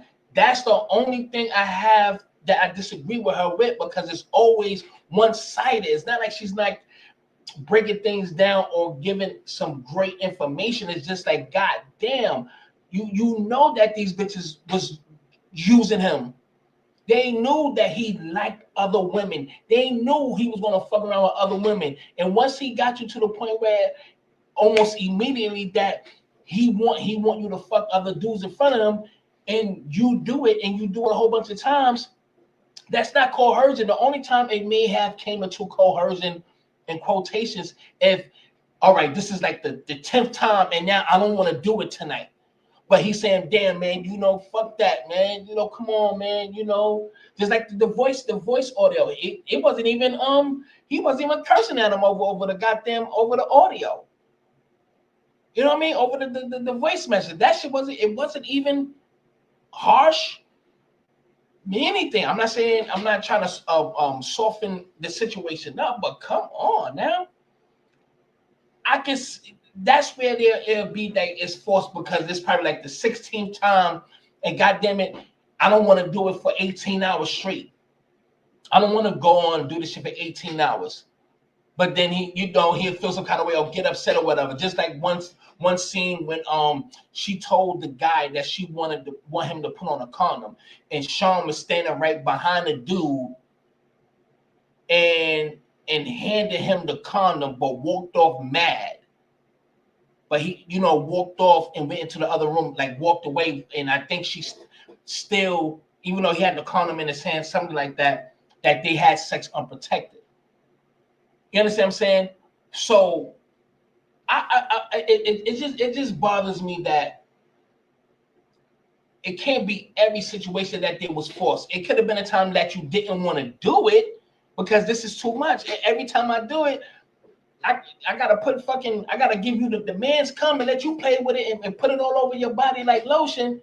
But then I gotta wash up it and do it again. I gotta do a whole nother fucking 10 hours of this shit with no sleep, just ecstasy and ketamine, whatever the fuck, to stay up for the next 48 hours. I can understand that she didn't want to do it then because like it's too much. Damn, every time I do it, it's like 18 fucking hours straight. It's a whole fucking weekend fucking with you, Puff. Damn, nigga, you don't go to sleep. You don't get tired. Put the drugs down, nigga. I'm worn out. So I can understand from that point of view, they don't want to do it right then and there because goddamn it, I know what's ahead. But these bitches know exactly what the fuck they was doing. Come on, son. And I'm not trying to defend Diddy. I'm just saying, show some accountability on both sides, man. He said the escort she loved the most was Paul and Cabral. Paul and Cabral, right? Pablo, whatever. I know. She Mike, said exactly. that she would reach out to schedule occasionally, but she did that at Diddy's directives. She said one time she arranged a freak off. Hold on. She arranged a freak off as a surprise for Sean, okay? Jenny said that she only did that 2 lines, right? Because she did it 2 times because she was reading in between the lines, right? She said it was a coordinated night. She said he didn't have to specifically tell me. He would just say, I can't wait to see what you have for me. She said she loved him deeply. And she told him, but I only want to sleep with. The future of your business is here. With Wix, you get advanced AI capability. A little bit more, man. She said she saw a lot of cash in hotels, in draws. Jeannie saw it all. There was money in nightstands. She said one time Diddy ran out of money a few times and he made phone calls and assistants came and bought the money. Who was it? KK and security. The security's name is J9. You want the RICO? There it is. KK and J9, aiding and abetting. What is the predicate act? Again, in RICO, you need at least two predicate acts, right? Sex trafficking is one. So if you are aiding and abetting, right? Somebody conceal, cover up, or even engage in sex trafficking. Now, when it gets into what sex trafficking, a lot of people think it's taken. It's not. It's a person engaging in a commercial sexual act. You don't have to be the prostitute. You can be the one being forced to sleep with the prostitute, and you're doing it in exchange for something of value. It can be feelings, it can be money, it can be whatever. And the person that is commissioning all this must gain something of value. What did he gain of value? Diddling himself in the corner while he's dressed as a Muslim woman from the neck up. Who's the person that had to engage in the commercial sex act? Cassie, right? And victim, okay? Also, who is the commercial sex worker that was there? All these people. Again, just because you're not the worker doesn't mean that you were a commercial smeck. You were not a commercial sex act. And let me address what what's the name said in here, and I agree. There's another one. I think it's Keisha. I got you, and I agree with you, Keisha. I'm gonna put it up in a minute, but Tyler said the only reason Diddy used Daphne Joy is because she's 50 Baby's mother. Never intended to date her seriously. He turned her out on drugs and sex, just like he did to Cassie. I totally agree. Let me go to this comment that you just put up there, and which I agree with. Where you at? Right here. You said that he bribed Cassie's moms for her to send him $20K or he released a sex tape. Sound like coercion to me. I agree. I mean, because I'm only talking about Daphne Joy at this time, like, because when this first started happening, I was saying the same thing. He forced her mom's and father to put up a loan on the house just to pay him $20,000 back. I totally agree. So I'm not just saying that he haven't forced Cassie or forced anybody. I'm talking about certain situations, and all I just ask for is accountability. I'm not saying the things that he's accused of, he has not done. I think he's a fucking monster. And like I said before, maybe you knew or maybe you're not, but I don't like Puff. Like I said, I always had something against Puff because of Big. Point blank, period. Point blank. I had this feeling against him since 97. Really 98, 99 when I really started to hear the real story. So I had heat for Puffy for a long time. No, I'm not gonna say 99. A little bit after, like in the early 2000s, when I started hearing and started learning what was happening. But so I don't want you to think, but I'm gonna try to be fair as well. I'm not gonna be on a bandwagon. I'm gonna be fair. Some people just not fair. But I agree with what you said. Totally. I totally agree. See, the thing about me, I'm a fair person. I like to look at things from both perspectives. So kiss my ass in advance. All right. Also, right? We also get into what else is there, right? So they would give cash. It would be Jeannie. It would be Sean. It would be the assistant. She would see him hand the money. Dawn and listen, she saw him hand money to Dawn and Paul. Again, Paul, a lot of people don't get this. This is the actual RICO charges. This is the RICO. This is the specs. By seeing him hand Diddy the money or Diddy giving victim the money to him, what does that prove? That proves that Diddy was the one orchestrating this. This also proves that it was 100% a commercial Smex worker because you paid them for their services, okay? Again, she outlined that. Now get this, right? She says that, now this is the weird thing, right? She said that Jeannie talked about that. I'll open the floor to if anybody want to jump on. I'm gonna put the link in there in a few moments. If anybody want to jump on, women, I love to hear from women to get the women's energy as well. So fellas and females, I would like to join in, man. I'm gonna put the link in there, and please just hit the like button if you haven't, y'all. Please hit that like button. Please share for the algorithms. That's all I'm asking y'all. Please. Thank you in advance. Now, thank you very much. Diddy always filmed it, right? And she said he filmed it almost every time. And she said every time they did it, they used Sean's iPhone, right? And she said that she was told that it was just for me or just for us, okay? She said sometimes Sean behaved differently. Sometimes he was happy and satisfied, and sometimes he was unhappy and upset. Now, here's the thing.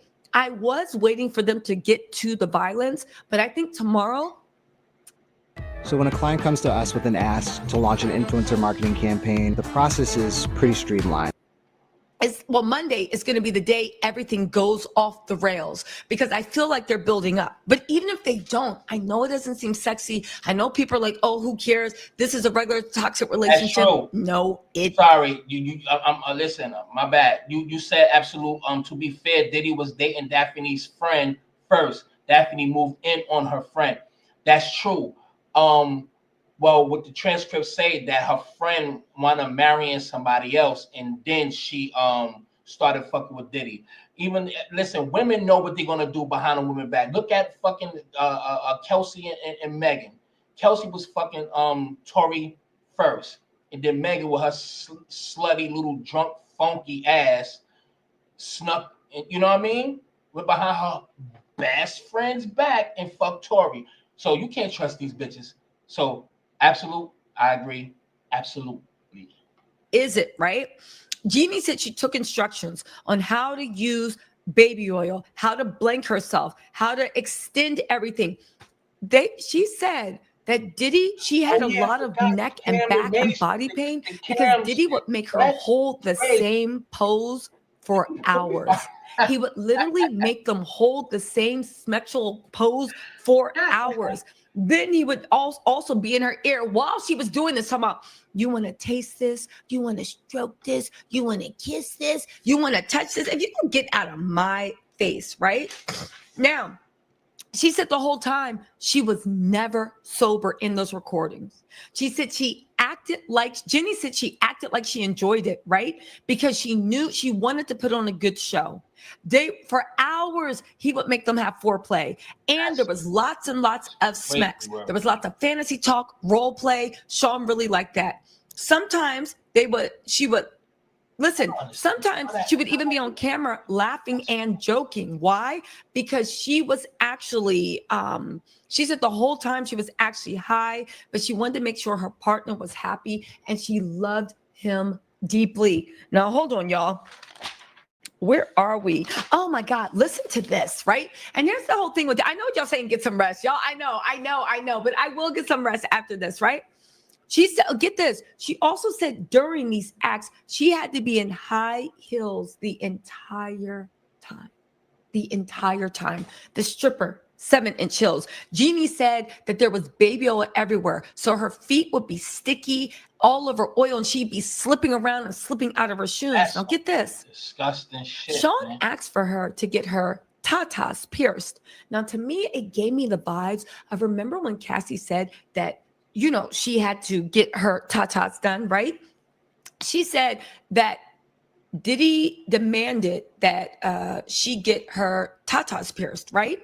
And she said that they actually got pierced, but she said she only kept it in for a year. Why? Because they would snag and bleed and got infected. Today I'm going to make a beat for NBA Youngboy. We're going to Output's new plugin co-produce. Pus and everything, because they were always snagging on the stripper outfits that Sean wanted her to wear. And they were always snagging, right? And the thing is, she took them out because they were making her sick. And he would always be like, yo, where are my piercings? This is the last time I see you without piercings. Because he always kept saying, I want you to put them back in, because he liked the way they looked when she was wearing the stripper Smex outfits, right? She had pain in her back, her shoulder, her body. Oh, get this, infections. She said that Yeah, I'm nasty, shorty, but I ain't that nasty. I don't like other men's testicular juices on my areolas. Motherfucker, I don't even like being in the same room with a man with no clothes on. Shit, you crazy. I'm nasty. I'm a nasty motherfucker, but I ain't that nasty. always had super, super painful UTIs and also yeast. This mimics a lot of what Cassie said. Remember, Cassie said that the UTIs were so painful she couldn't perform. She's saying the same thing, right? They said Jenny said she had to treat them quickly because he always demanded almost weekly these freak offs that would last anywhere between 24. I said this earlier, man, because some things be slipping my mind, but he uses women as a beard to watch men dick. Because I was trying to find the text. I don't know if she's going to, I'm pretty sure she's going to say it when she had Sly, when she had, I think the chef, or it was I think it was the chef and Sly, right? It's some porno guy. And she said about his, his size, whatever, pause for the pauses out there, his size and all that stuff. And Diddy wanted to see the pictures, wanted him, like, tell him to send a picture, and they'll be on FaceTime, but it'd be on a TV screen, Puffy be in a corner. So the guys think that they on a one-on-one session, and Puffy right there watching from the cut and watching another man's love muscle. This niggas love muscle. I can only imagine what he watches on his phone. Son, there's places for that. Go to Atlanta, nigga, buy you a mansion. You can have all them, all Twan, Shaquanda, with the D, Shaquanda, Terry, used to be Terry, now it's Terry, Terri. Fuck the Y. You understand? You have all them little sassy ass niggas up in there, flipping and spinning and doing the LBG GT drop. You know when they fall down and they leg be damn near crooked. You can have all them parties in your crib. Like what the fuck? I really think he used these women just to look at men. Crazy nasty work. For hours, up to 40 hours. And get this, she wasn't allowed to rest. She said one time she had to stay up 24 hours doing this, and he kept just popping stuff in her mouth. She said that her vajayjay would be so sore 100% of the time that she couldn't even like perform, but she didn't want to tell him, right? Because she knew if she said anything negative, something would happen, right? Now they had a very brief sidebar at the stuff, right? Here's the thing. She did say that she would tell Sean a lot in text how she felt, but he always overpowered the convo, right? She put everything she was thinking and feeling in her notes app. What does that mean? You guys, this is the same as having a diary. When they pull your metadata out, your notes app, if they can prove you said it, it can be admitted in the court as to your mindset. Your mindset is very, very important when you're trying to prove fraud. One of the ways you can get sex trafficking is sex trafficking via fraud. So if you tell someone, if you do this with me, then I will get you a house. If you do this for me, I will release your album. If you do this for me, I will do that. Baby, that is fraud. If you say you're going to do something and you entice someone to do it, I know in the real world, people be like, oh, well, whatever, you should have chose better. But in legal point, if you tell me, hey, we're going to do this, and then I show up and you surprise me with a sex worker like Sean did, right?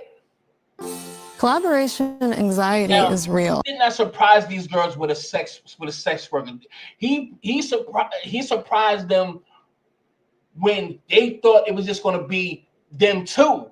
You know what I mean? You come meet me at the hotel, play girl. You know what I mean? Come meet me at the hotel, baby. And soon as she come in, you get dressed, put that stuff on, baby. The shit that I like, yeah. You know what I mean? Put that shit on. That's the shit I'm talking about, baby. I like that shit right there. But you know what? Listen, man, I'm gonna have the Punisher to come over here and punish your ass. You know what I mean? Shit like that, because a lot of these women already knew from the jump. Cassie knew from the jump. He told her she didn't know it was gonna be that much, but she put up with it. And the same thing with the other girls. You understand what I'm saying? So it's not like he just I agree. But come on, they knew from the fucking jump what the fuck was going on. And I said this before. Puffy, he's gonna go down. He's not getting off on none of this shit. It shows throughout the testimony that he is guilty. Plain and simple. The man is guilty. Only thing I'm saying is the only way he's gonna get out of this is if he bribed a fucking juror, at least one or two. And if they try to retry it, he got to make sure he bribed the next one, because it's too much of evidence. Even though a lot of stuff is like expired statute of limitations for a lot of the charges that he had, but he's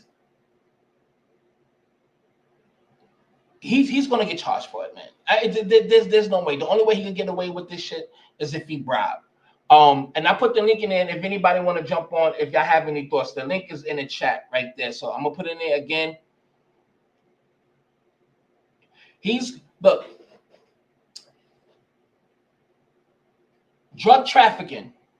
He's gonna get that because people have literally transported drugs. The shit that he got caught with inside of his room. You know what I mean? It's going to be drug trafficking somewhat. It's not going to be to an extent because it's not for profit. It's for personal use. So it's probably going to be a lower degree.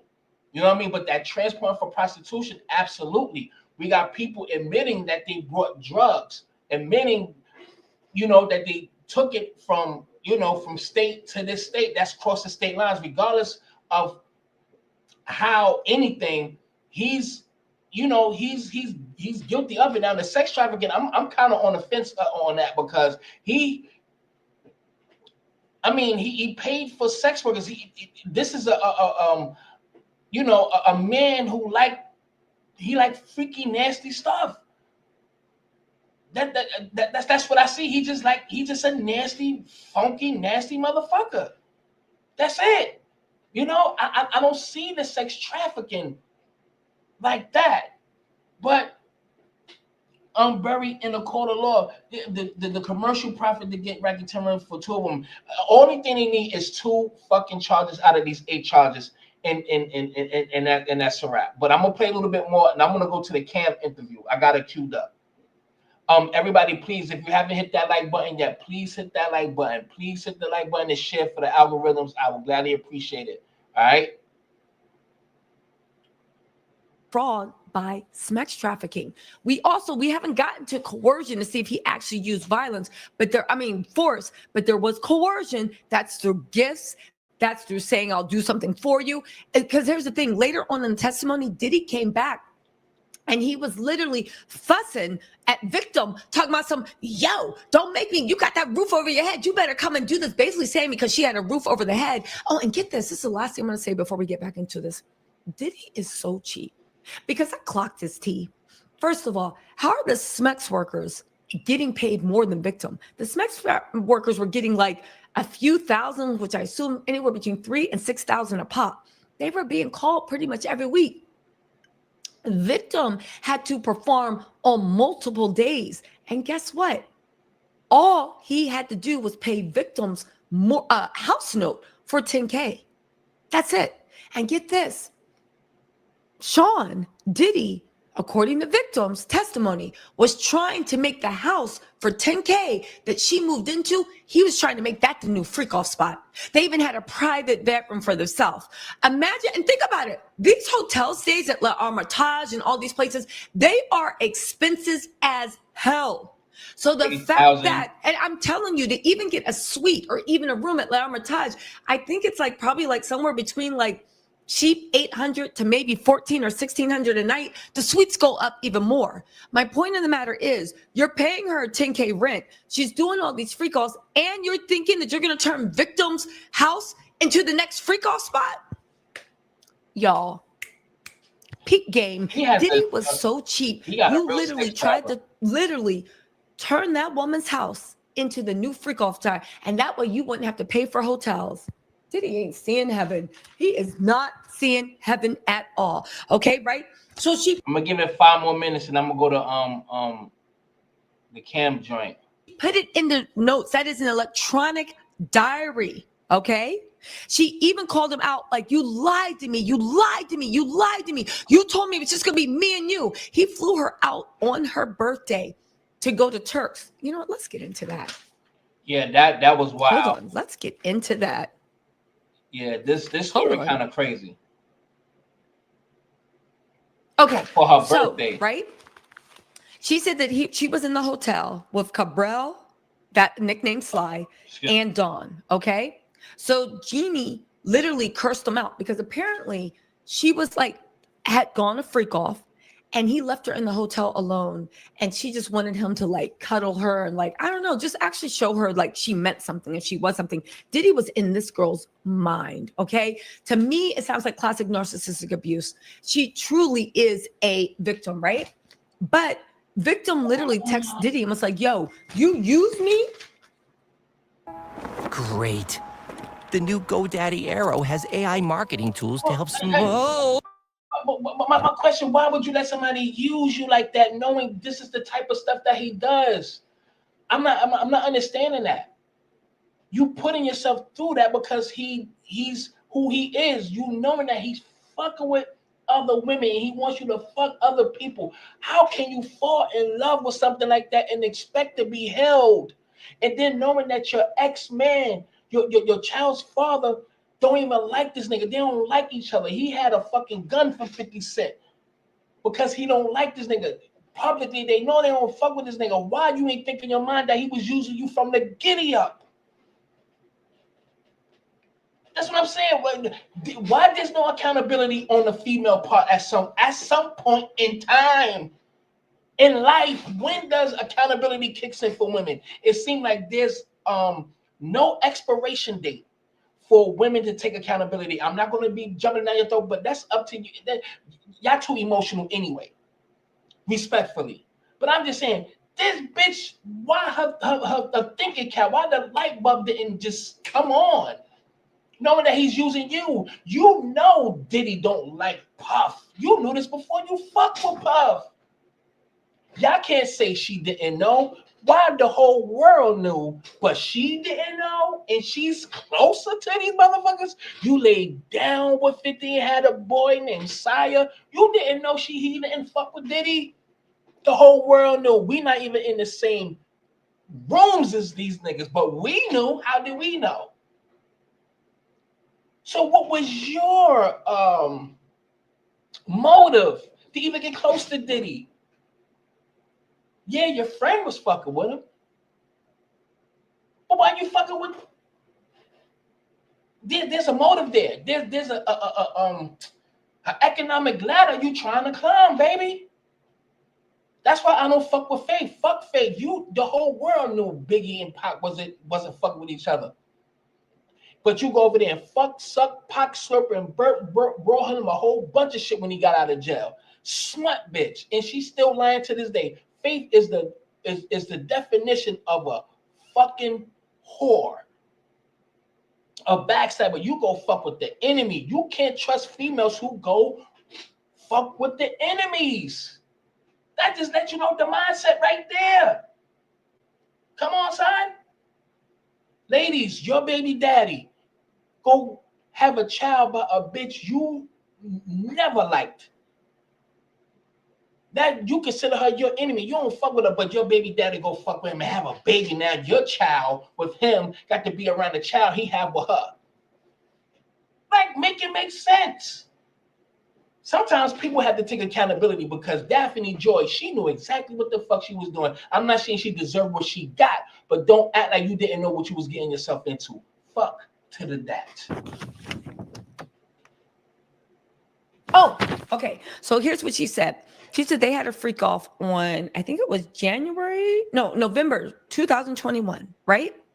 And they said after leaving in November 2021, after they had a freak off, and every time she felt disgusting, she felt used, she felt played, but she was like, okay, she felt like she had to do it, right? So she saw, victim saw a girl posting on IG in Diddy's gym, in his studio, right? Looking out from views, right? And she realized she was viewing the stories and she realized that she was giving another woman quality time. And it's like, I'm up here doing all this nasty, dirty, grimy stuff that makes me throw up in the toilet.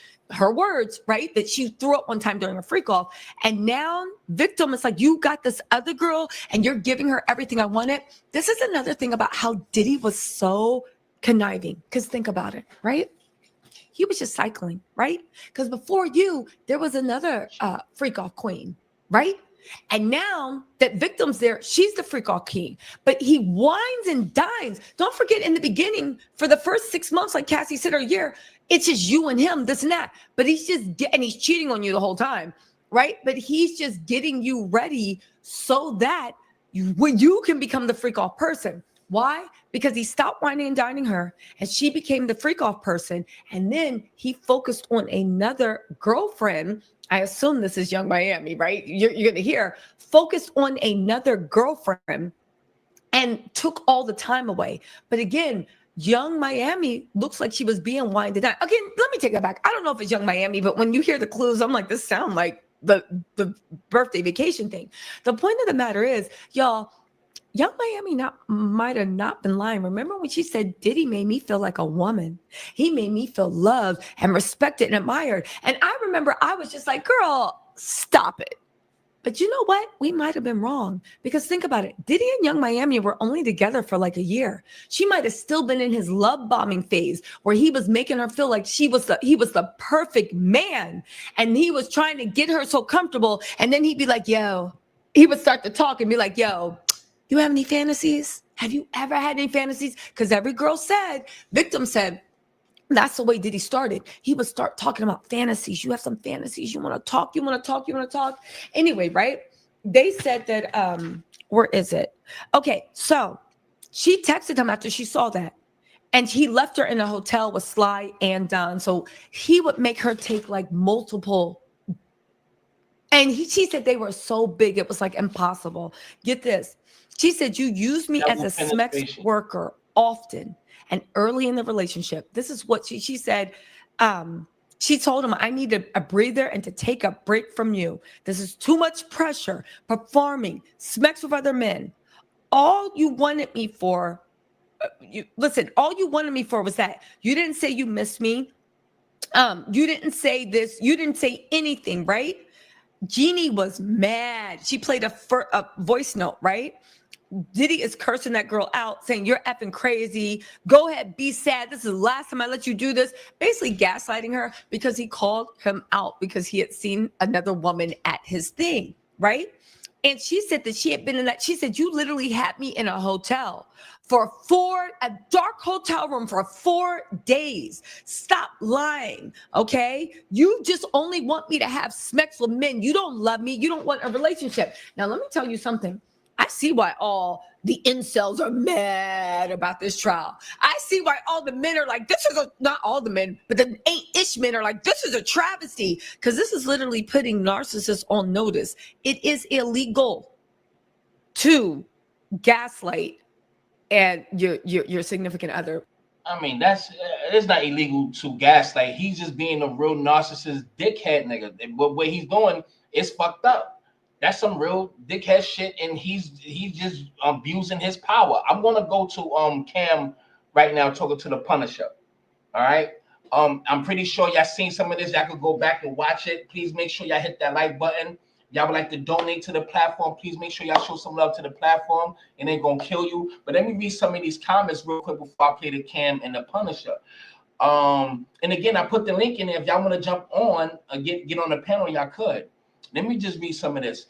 All right, T. Lewis. Tell your moms happy birthday. So, happy birthday to T. Lewis moms, man. Happy birthday. I wish my mother was here. God bless you. And her birthday is August 24th. You know, God bless your moms, man, and make sure that you treasure her while she's here, man. Because once she's gone, that's it, brother. I wish I could call my moms right now. I wish I could call my grandmother right now. As much as what I'm going through right now, I wish I could call that lady. She would have the most precious, gentlest answers ever. And I think about them a lot. I really do. But I ain't gonna get sentimental right now. But that motherfucker flew to Turks and Caicos contracted. Contacted. It's a contracted sex deal and flew in hookers. Yeah. That nigga, he was on some other shit, man. But he had money. He had money to do all the stuff that he did. But the thing that fucked with me is that you did all these things to all these people, a 30-year span, and you really think that karma was gonna come back to bite you? You really thought karma was not gonna come back and beat your ass? He really thought that. This dude he really. I don't want to bash him. But he really is a fucking monster. How he treated people because he got away with it so long. He is so arrogant, and he put fear in a lot of people because that money, niggas with money can make shit disappear. And he threatened a lot of people. A lot of people wasn't fuck with him, so a lot of people was in fear of Diddy. Even the niggas, even the guys that so-called tough in the industry, niggas was scared of Puff. Niggas was not fucking with Puff, son. Because he had that money. But everything that he has done at some point, man, you have to reap what you sow. You know what I mean? You want to have to reap what you sow. I don't think, shit, herpes, all that shit. Yeah, got herpes, Jonathan Odie. Yeah, that dude.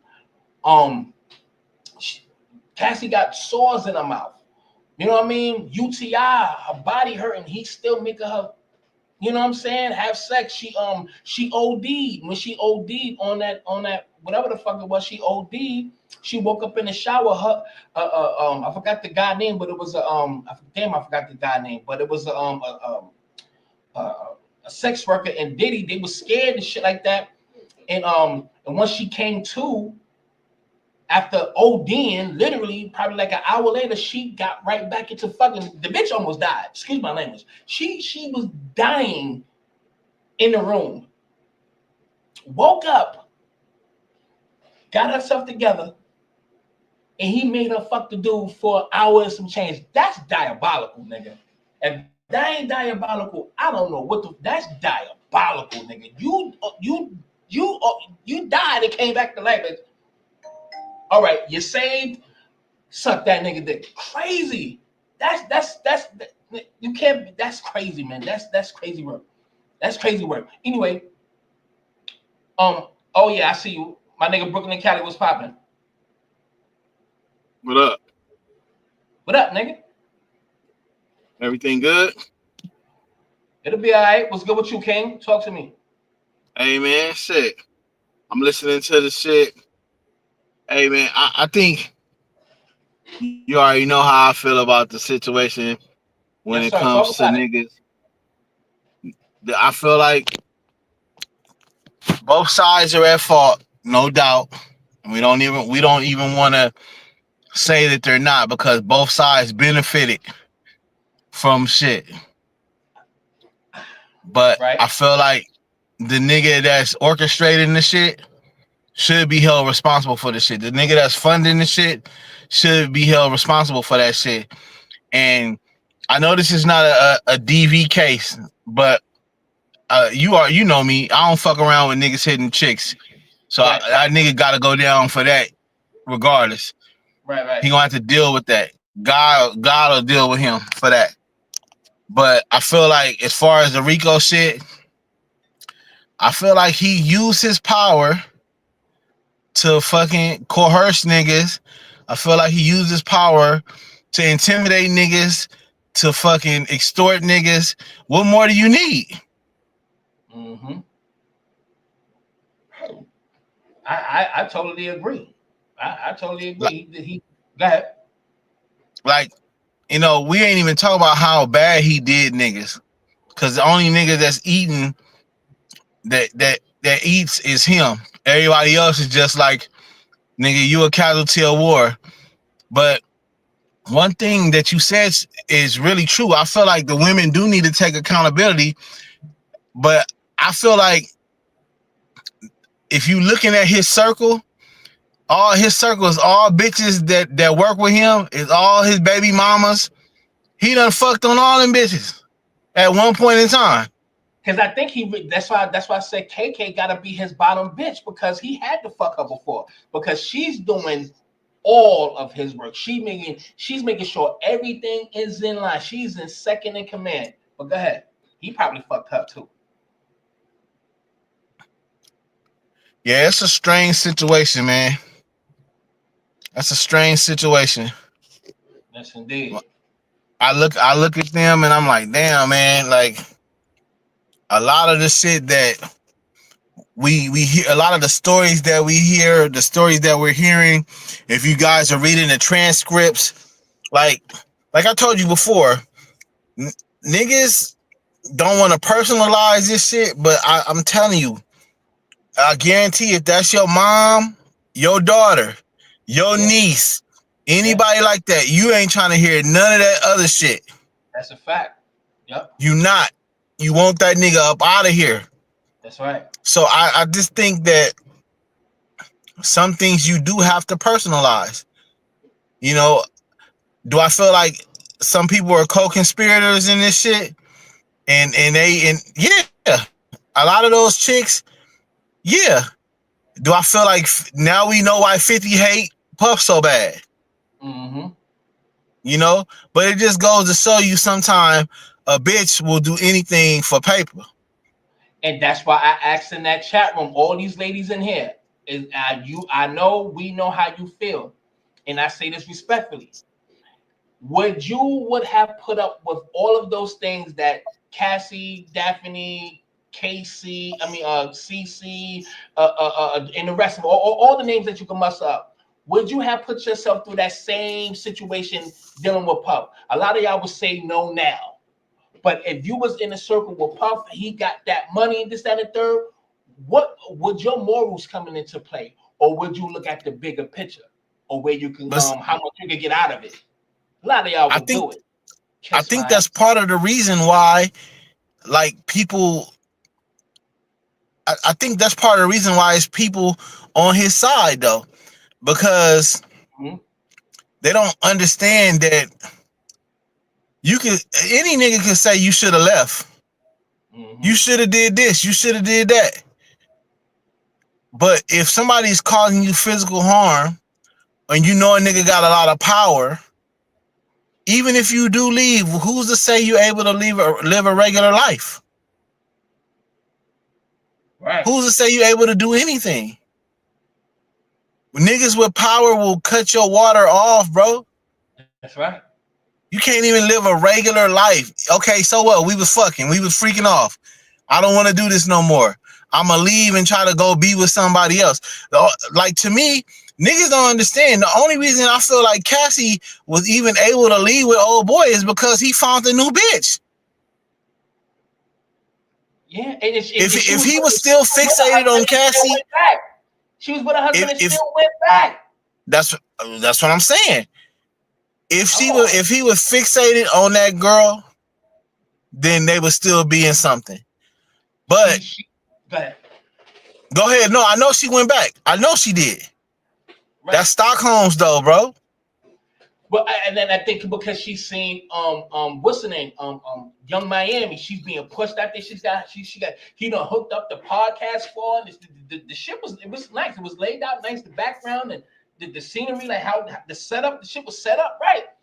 And I think that's what it was, because she was so pushed to the side, even though her talent did not, her voice did not match the talent. You know what I'm saying? So it was like, I'm not saying that she needed to go through what she went through, but I think it was because of that female as well that he pushed out there. And I think that's what it was. That's why she wrote the book first. That's why she wanted 30 million first. And when she asked KK, hey, did he read the book yet? And KK said that he ain't paying it no mind, something to that effect. And that's when she motherfucking sued. Because if she really was going through all of that stuff that she wanted that shit done, it would have been done off GP. But go ahead, goddammit. Well, I'm not gonna say that they don't deserve what they get. If you went through all that shit, if you can get it, get it. Hell yeah, shit. I'm not gonna say they don't deserve that, because not only was they doing that freaky shit, them bitches was taking ass beatings, clearly. Yeah. And you know, like, for as much as we wanna hold the women accountable, because we always will, we gotta hold that rich, powerful nigga accountable too. But the thing about it is that we don't do that shit across the board, and that's what people are looking at. Instead of looking at this shit for what it really is, we want to compare it to what happened to the white man that did some shit like that. That's why we can't police our own shit, because we looking at what happened when the white man did it. We want that white justice. We'll never have that shit. You'll never. You you got some paper and you start speaking out against certain people, they will put your motherfucking ass back in check. We ain't never gonna have that power. We know that's part of what, you know, having money is. Sometimes a nigga get arrogant on a nigga. Nigga think he can't get touched. Nigga think he above any kind of reprimand or corrective action when it comes to his behavior. And that's not the truth. The more you try to show you not a nigga, they'll show you. They'll put you in your place and show you how much of a nigga they think you are. We seeing this shit with the Trump shit right now. I think it's fucked up what's happening to them people, but you voted for that nigga. Sorry. Yeah. It's fucked up, bro. Because I'm thinking from a human being standpoint. You know what I'm saying? You detached from your family, motherfuckers crying. That shit is fucked up, man. Yeah. But when you make decisions, like what grandma used to tell us, you make your bed, you got to do what? You got to lay up in that motherfucker. Exactly. And I'm going to be honest, because I was going to talk about that too. I'm going to be honest. I do feel sorry for the shit that I see. And but you voted for them, and if it was the other way around, nobody will fight for us. So I'm gonna be honest. I'm just being honest. I feel sorry, but damn, that's your issue. But anyway, I anything wasn't else? talking about, hey, hold on. I wasn't talking about sticking up or fighting for niggas at all. Cause I know that nobody stick up or fight for us. I just said it's fucked up. Right? No. I trust me. I get what you mean. I wasn't saying insinuating that you was thinking that. No, not at all. No. But I mean, any last thoughts on this overall? I think overall, I think he gonna see some time. I think it'll do him some good because it'll humble his ass. And you know, whoever is involved in that situation where he's able to do all these different things to different people, because he's not working alone. I feel like they need to be held to task too. But a lot of times it don't happen like that because them niggas is not as powerful as the person that they want. And I feel like the feds don't come if they don't got nothing, then they want that nigga. So now they about to deal with that nigga. Yeah, that's a fact. But yeah, man, salute to everybody in the chat, man. Thanks for having me on. I'm gonna hop back in the comments. You already know, man. Salute to you, man. Brooklyn. Love you, bro, man. Keep your head up, bro. Love you. Love you too, man. You already know. Yes, sir. That's my nigga right there. Yeah. So yeah, let's jump right into it, and then how long I've been here? All right. Then I do some sidebars and I get up out of here. Thank you everybody for being here. If you're new, please make sure that you subscribe. Please make sure you hit that like button if you haven't, and all that good shit. Let's press play. Cam is a motherfucker right here. It's on mute. Oh, yep. If you want to hit me back, but it was offered to me the first time, and I actually turned it down. Trying to be on some professional. Was baby oil mandatory? Mandatory, yeah. He got a baby oil. That's just mandatory. I seen also in the transcripts that you said it was just supposed to be like a sexy scene, meaning that Puff would tell you to move the candles a certain way, or tell her to move the candles a certain way for lighting purposes for his visual. Could you explain that? Yeah, so like when I first got in there, she made it clear that this was a scene we were setting up for her husband. Okay. So, you know, it was like couches, all the furniture in the suite was covered in sheets. Like everything was covered in sheets. So it was like a single chair across from like a big sofa. And we were supposed to sit on there and kind of, I'm supposed to put oil on myself. She's supposed to do the same. And then at some point we're rubbing on each other and we doing little like masturbating. I'm masturbating, she's masturbating, but you could tell it was an act. Right. Like we're like in character, like one of them corny Cinemax movies. You know what I'm saying? Like the sex scene in them little Cinemax movies. So we're trying to make it look like the part, you know, and then he would give subtle cues because he's across the room and the room's dark, everything's candle lit, and he'll say like, yo, move a little bit, yo, move the candle, I can't really see, or move the body. And he would never talk to me, not one word to me, only to her. And if it's instructions for me, it goes to her and she tells me. So it was like a real scripted kind of routine, and it really went like that every single time. So he was basically orchestrating a sex scene without directly talking to you, but telling her certain things. Exactly. Wow. Crazy. I seen also in the transcript, or I actually heard you talk about this. That's a nasty that Puff will have the Muslim mask on and be naked from the neck down. What was that like? Pause. Bro, that was like the weirdest shit ever. You know what I'm saying? Like it's already weird knowing like a dude's coming in the room, you know? But you know, I'm messing with the chick, and mind you, I'm seeing all this peripheral. Right. So it's extra crazy because it's not straight on. So it's at the corner of my eye. I'm like, yo, this dude got on like a veil and he's half the time he's beaten off and he's walking side to side. So that's crazy. It was definitely a difficult space to try to be in. But I ain't gonna front, bro. At the time, I'm greedy. I want this bread. You know what I'm saying? I'm looking at the scenario and I'm trying to make it work. But it was tough, man. It was tough. It was just a veil. Somebody told me he had a Yankee fitted over the veil. Everything. So everything was just covering the face. Super duper pause and naked from the neck down every single time. Every single time, man. So that's a little construed, right? It was a veil, just period. Like the ones the Muslim women wear, so you don't see anything but the eyes. But I think at some point after like the year and change, and it was a while, he wore the veil for a minute.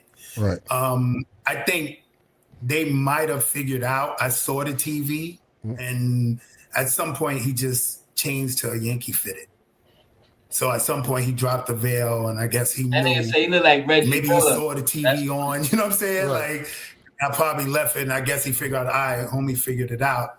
So he stopped wearing the veil, and he was just. Q, thank you, love. Thank you for your donation, love. You have a blessed night, man. I know it's late. Have a blessed night, love.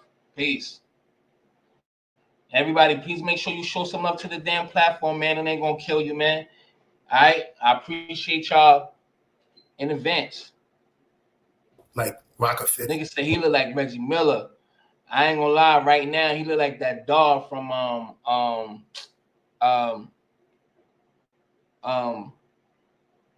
Tales from the Hood. Right. I also seen that you say when like that. You and her were doing what you guys were doing, he would be pacing back and forth with a bottle of Astroglide. Yeah, man. Every time, It's the crazy thing. Cam think he's slick. He know he's being sarcastic, but he got to ask it in a normal, respectful way. Cam, you ain't slick, nigga. It was obviously something he was into in terms of visually watching this. So what was being done with the Astroglide though? Paul. I guess he's using it as lubricant to beat off. You know what I'm saying? That was, man. He's pleasuring himself during the action. So I'm obviously he's using that for lube. Do you consider Puff a cuckold?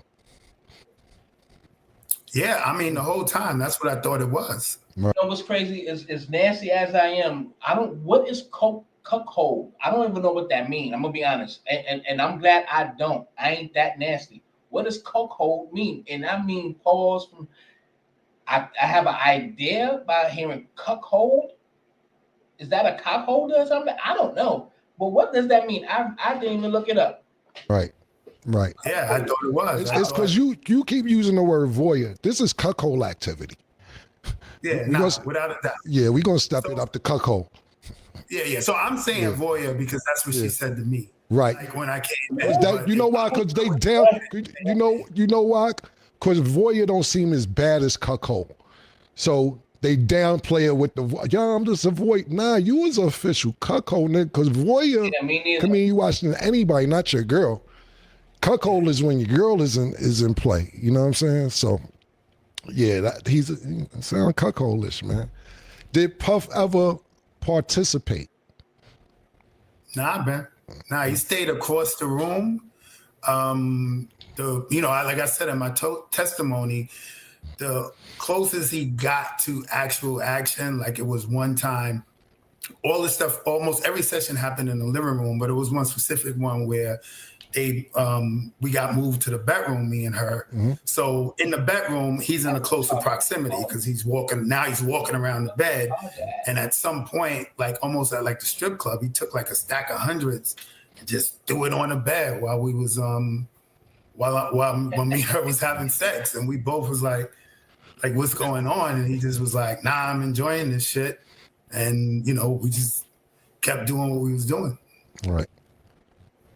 So the nigga basically, pardon me, I'm gathering information as we talk. Y'all in the bed, he's circling the room, takes our second hundred, just throw it on the bed. Throw it on the bed. Wow. It's crazy. Sorry about that. I was just thinking, what was the most money you made doing this with them? Every single time I came, it was 1,200 or 2,000. But like I said, sometimes I could come 3 days in a row. Right. So, you know, so it would be 1,200, 2,000, 1,200 for that. You know what I'm saying? For that session. 3 days. Yeah, exactly. Got you. And it will last 2-3 days? Yeah, 2-3 days, but not straight. Like a few hours, I'll go home, you'll come back again. A few hours, I'll go home, come back again. You know? That nigga's on time. That nigga's on clockwork. That's a wild nigga, man. I also seen that you say Cassie said she felt comfortable with you. Did you take that as she liked you? Not really. I knew it was clear, man. This was something we were setting up for her dude, right? At the time, I'm thinking her husband, because she said this to me the very first encounter, right? So I didn't think it was a personable, she's into me. But obviously, if this is something that has to be done based on their sexual fetish, well, she's going to do it with somebody that, all right, I'm comfortable with this dude, you know? Right. So I always took it as however the vibe was, however things went, it worked for her. So that's why she said, I want to call you back, you know? Got you. Did Puff ever appear jealous while you guys were having intercourse or participating with each other? Not at all, man. Not at all. It was like good to go. Like I told you, the focus was making sure he got the right visuals, the lighting was right, put more baby oil on. Like that's nasty work. It was he was into it from an enjoyment standpoint. So, but you saying he basically never was jealous. Did Cassie ever reach out to you without Puff? Nah, it was strictly business. And honestly, and that perfect lighting was to watch him, to look at his stuff, to look at him, man. See, man, I wasn't even trying to play that, get caught up in some type of fantasy. I know one of the other dudes got caught up in some fantasy of they could be together. I knew what it was, man. Right. She with a dude in $30,000 a night suites. Like I move, I can pull it off with chicks, but that's a tough act to follow. You know what I'm saying? So I saw it as an opportunity, man, and I was just trying to come through to, come up whatever way I could. And you see that bottom lip kind of crooked. Yeah, he be doing some things, man. Good with that easy money, how I saw it. Yeah, I ain't knocking you, my nigga. How was that pussy though? I mean, bro, even if it was fire. Bro, was the pussy good for your family? Let's stop with political shit. We was Harlem time, my nigga. You 39th Street on 40th. Was the pussy, how was that pussy, my nigga? Bro, I'm going to be honest with you, man. I couldn't get there, bro. Okay. Like, I got a dude pacing back and forth, beating his joint. You know what I'm saying? Yeah. My peripherals, my spider senses is wilding. You know what I'm saying? Especially when I found out it was Puff. When I found out it was Puff, it got all the way worse because if you grew up in Harlem, if you grew up in that era, I can't validate it, but everybody knows there's rumors, right? There's rumors that he could be, interested in dudes. So the whole time I'm semi-paranoid. Like I wrote in my book, bro, for real. I got a hearing problem. Right. But 10 to 12 times you was there. Like somebody said in the chat, that nigga took him on tour, nigga. Like he was everywhere, nigga, And sometimes when he would give her directions, I would hear like something completely different. Like he'll say, yo, I like the position you in. And I'm like, yo, did he just say I wish I could penetrate him? Like, hearing, you know what I'm saying? Like, I'm hearing, like, yo, hold on, wait, what did you just say? Like, so basically, you never could get comfortable because. So let's just be clear and get the elephant out the room for the audience. You're not gay, you're saying? Absolutely not. Bro. Right. So therefore, you're saying that already, just to put everything into perspective, that you're there for this chicken to get this money, You don't know it's Puff this whole time. So you already thinking like, okay, this nigga's being weird, whoever it is. And I got to keep an eye out for him because we don't know what type, in case he want to, if he get mad, if he want to join. I'm not with none of that. I'm here to bone your bitch like you paid me to do and stay the fuck out of it. But what you're saying is the paranoia intensified once you found out it was Puff and you like, oh, hold on, now this shit done got to 10 because not only am I fucking this nigga girl, but it's Puff. So now you saying you hearing shit that you wasn't hearing, and now you can't really enjoy the pussy like you want to enjoy it. Is that what you're saying? Absolutely, man. Absolutely. Like I'm not intimately connected, yo. You know what I'm saying? Right. Like I don't think I got a real erection the entire time. Right. Like I was loading up on any pill, anything that I could take just to get there because I could not connect. Yeah, we You know going. what I'm saying? It was too paranoid, it was official paranoid, bro. Like, right. Cause I'm not used to being in that situation. And then it's like homie got on the veil and butt naked. And then like I said, I find out it's Puff. And then it's the rumors. So real talk, I'm like, yo, I don't want this to go left. Right. So, well, listen, man, we gonna get you some pink horsepower because it don't matter what the situation is. That joint work. We gonna, you from the block. We'll send you a case up there. Nah, you already, nigga. That ain't about nothing. Did you go raw ever? Yo, bro. Yeah, for real, bro. That same day when he threw the stack of hundreds. Right. Like we were on the bed. Question, fellas, press 1. Would you go in Cassie raw? What? I know I would, and I still didn't get an answer from earlier, ladies. When my boy Brooklyn and Cali was on, I asked, press 1, ladies, if you would have did the things Daphne, Cassie, and who else did just to live a certain kind of lifestyle, just to be around Puff and do those things, would you have fucked dudes in front of him, saw for someone? Y'all, none of y'all even said no. I didn't even put, I won't even do that shit. And that's how I know. Y'all know that y'all can lie now. It's too late. It ain't gonna work now. It's too late. The bus done left and it ain't coming back. A lot of y'all females would have done the same thing. You could sit up here and lie to us, but God knows in the back of your mind, you like, I would suck that dick. Okay, pause. God damn it. And I started out. I'm eating a box, right? And after, you would tell it was like some excitement, some connection. So when I pop up, she's scooting towards me for the penetration, and she kind of looked at him, and he was like, "Yo, go ahead, have a good time." And I was wild reckless. I just right. It was what it was. So it's only one time you went raw. You repeatedly went raw. That was, let's say that was the 4th time, and then it was every time to the last time. Got you. Let's skip because it's a certain thing, and then I'm going to leave that.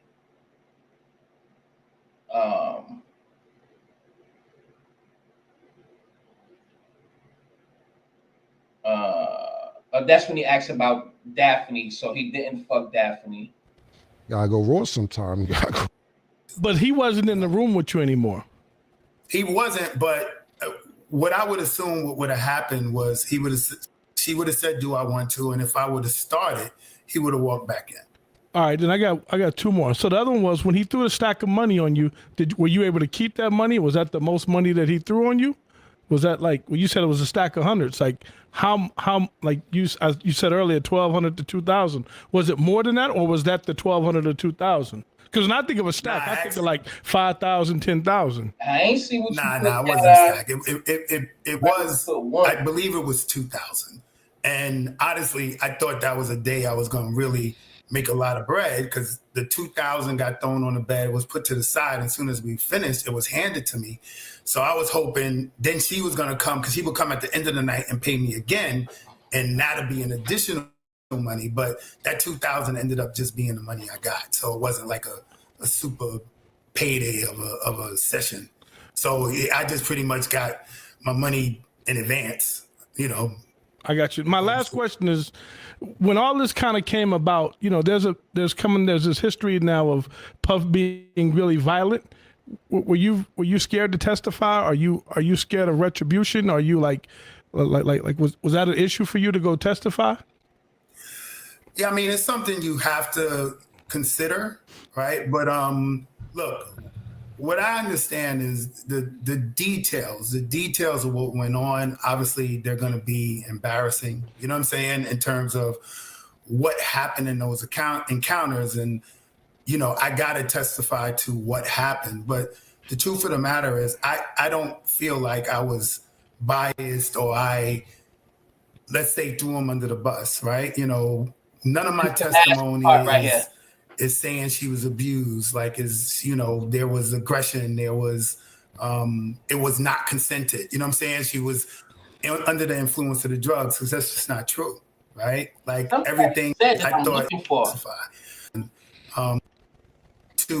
put. And my other co-host PT.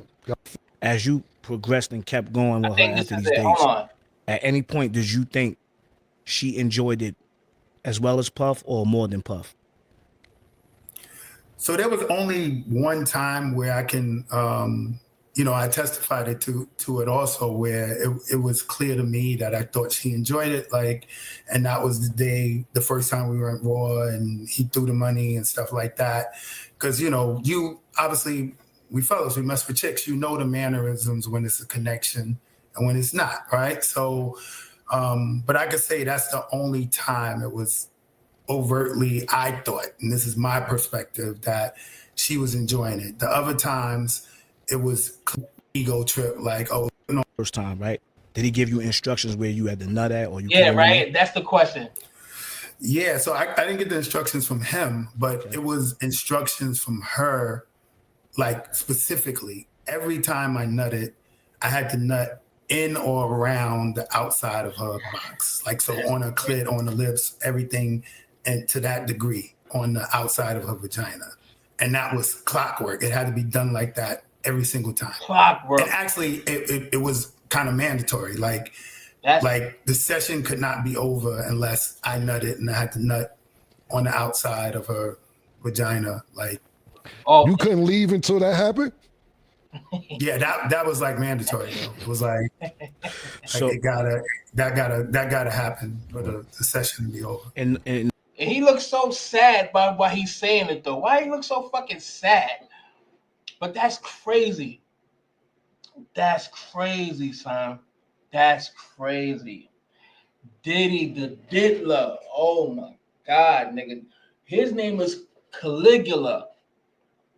Fuck that. Yeah, that's cold-blooded, man. That's cold, man. It's mandatory for you to come inside the woman's pussy or on it. Now, I see no problem with that. The only problem that I have with it is a man being in the fucking room.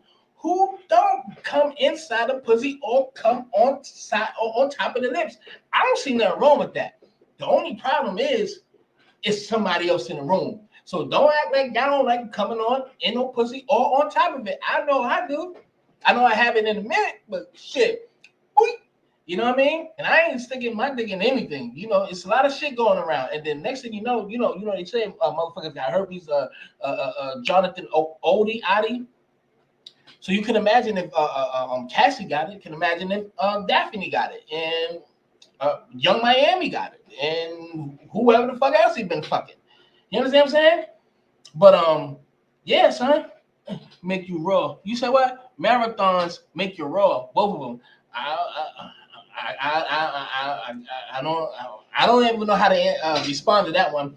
To me, I think Puff forced him the way he's. Yeah, that's what I'm saying. That's what I'm saying. It's mandatory. He's forcing niggas to come on the dude, just like the first stripper that testified. What's his name?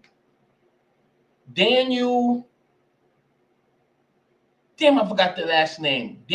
Daniel something. Daniel Phillips, if I'm not mistaken. Daniel Phillips, the first sex worker that testified. The first, I think, is Daniel Phillips, if I'm not mistaken. Daniel Phillip, not Phillips. He said that Puffy told him when and where to come. When and where to come. That's some sick shit. This nigga is Larry Flint, nigga, with a camera and giving directions. Or he just giving directions like he should have just been a porn star. He should have had his own magazine called Diddy's Ponies or some shit like that.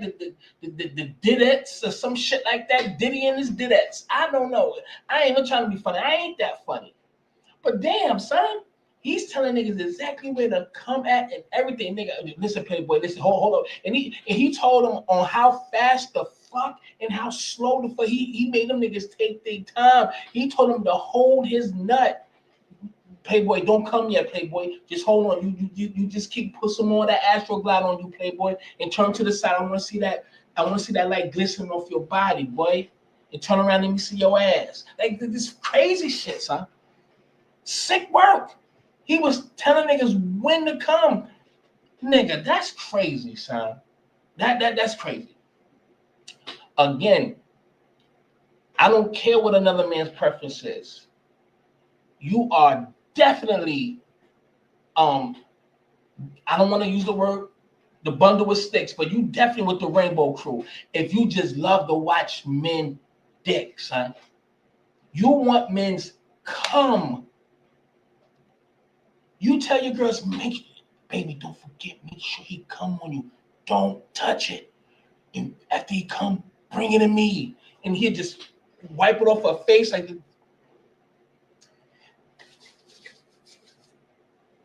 what the fuck he do with it? He already put it on his nipples. The fuck he's licking that shit?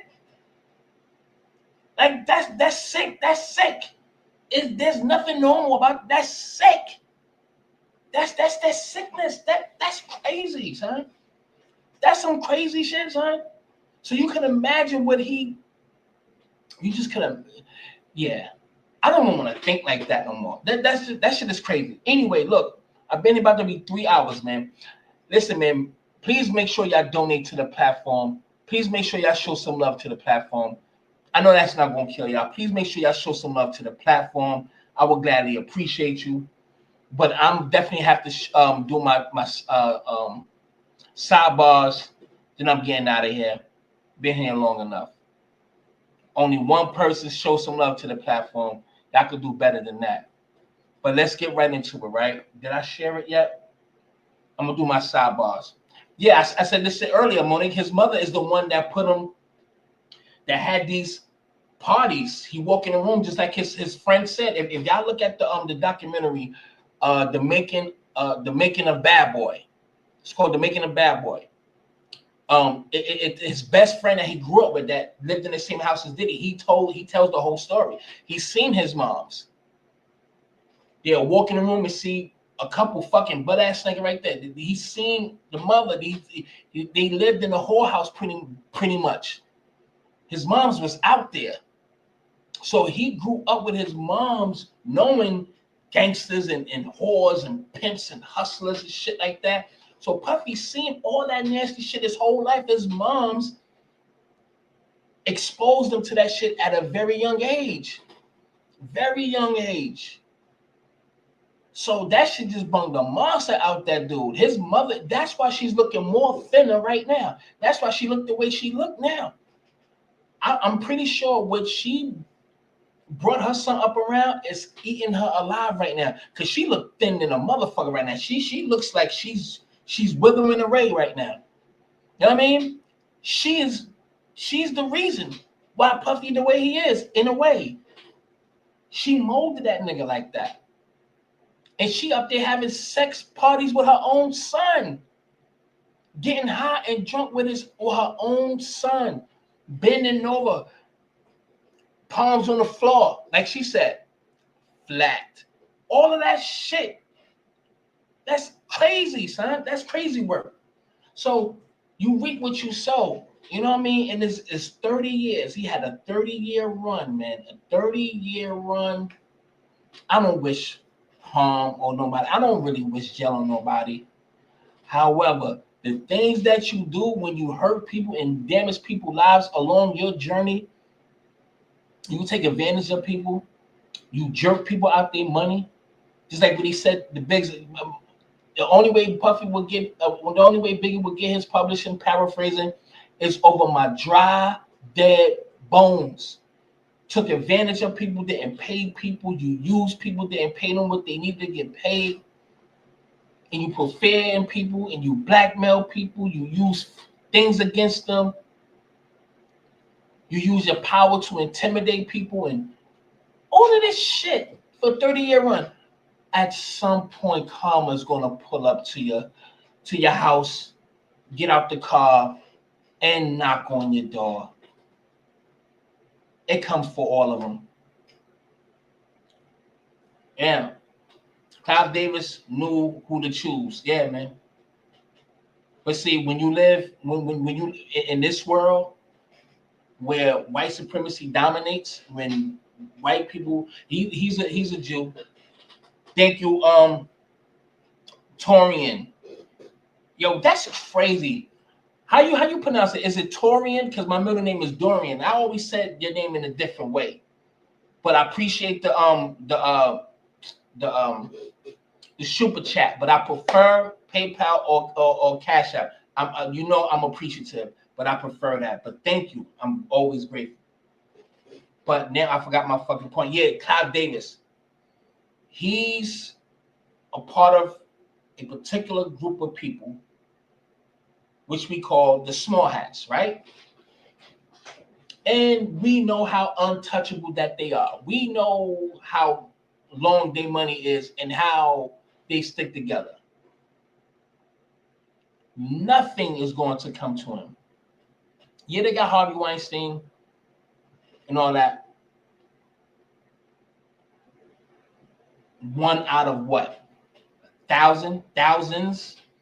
But Clive Davis, he's never going to get touched. He's never going to get mentioned. He has too much power. He had enough power to make sure nobody see the goddamn surveillance tapes when Whitney Houston was murdered. Not when she died.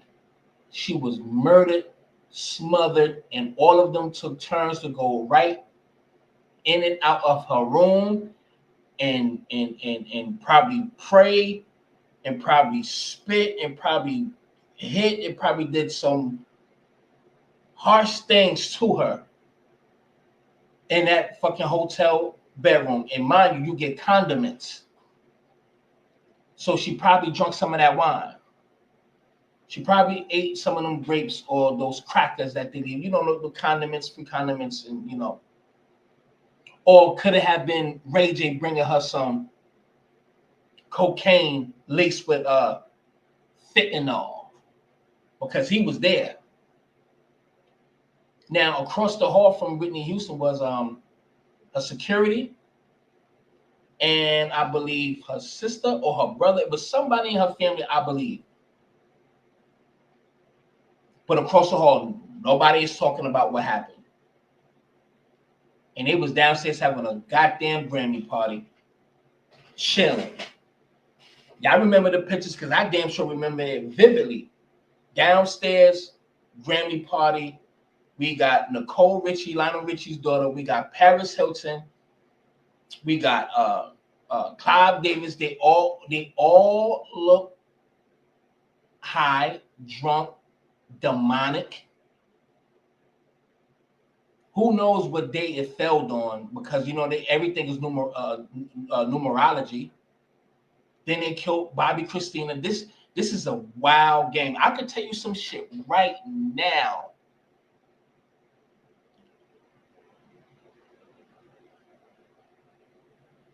That is crazy. I had to delete everything. Somebody sent me a video of some. I can't even talk about it right now. I'm not even gonna do it. But when you dealing with certain things and certain people in certain areas, they can make things happen. So Clive Davis, he's never gonna get locked up. Yes, I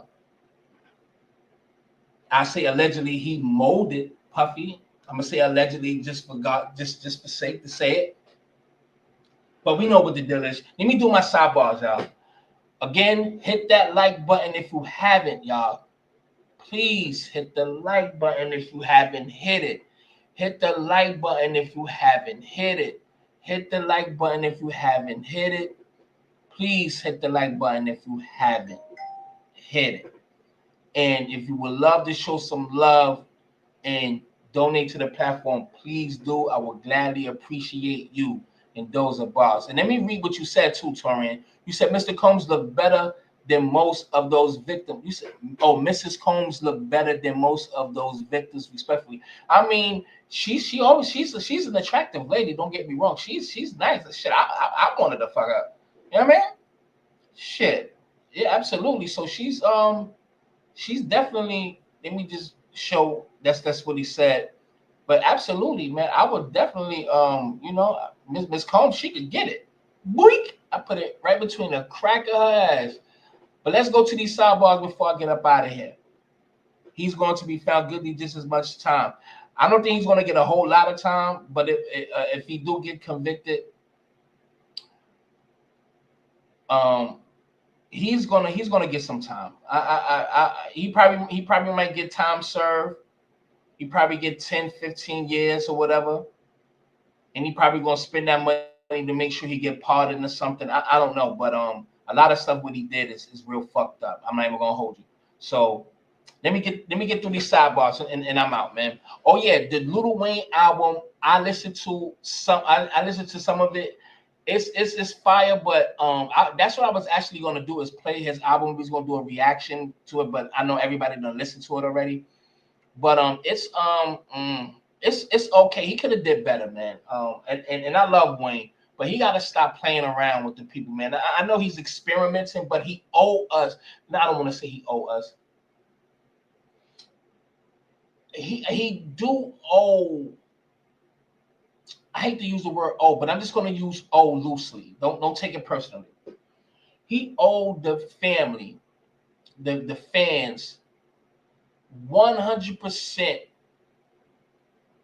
of classic, back-to-back, unskippable, hard-hitting songs, man.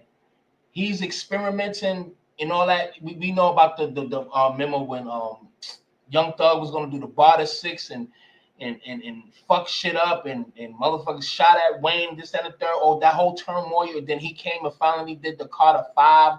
That shit was a disappointment. How can you disappoint us again? I'm not gonna say certain joints is not fire. I like welcome to Carter, welcome to Carter, something like that. I like the Elephant. I mean, you got the Elephant shit, but the beat is fire. Come to find out, Cassidy, the rapper Cassidy, produced that beat. I actually like the beat.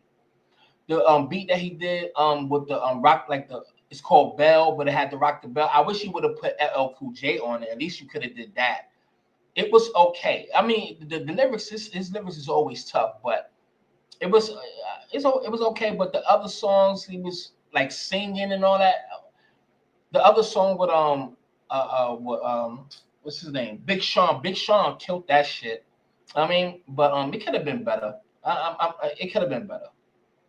It could have been better. All right, sidebars. So, Haiti has been banned from the U.S. A while back, it was banned from entering into the DR, Haitians whatsoever, because of Haitian politics.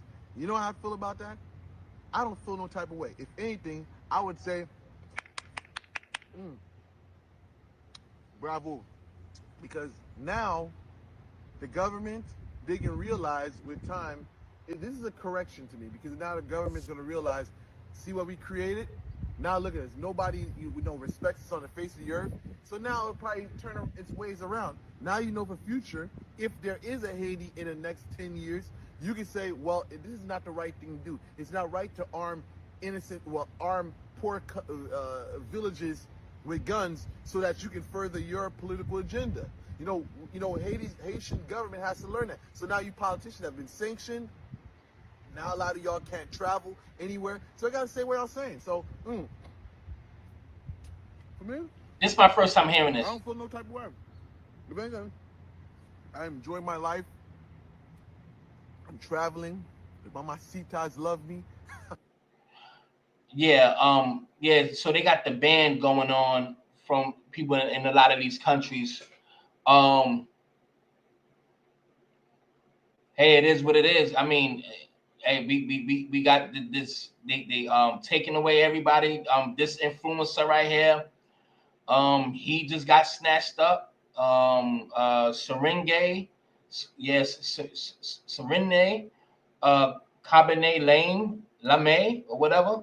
He's from Senegal. He's locked up right now in Nevada in ICE custody, Henderson Detention Center.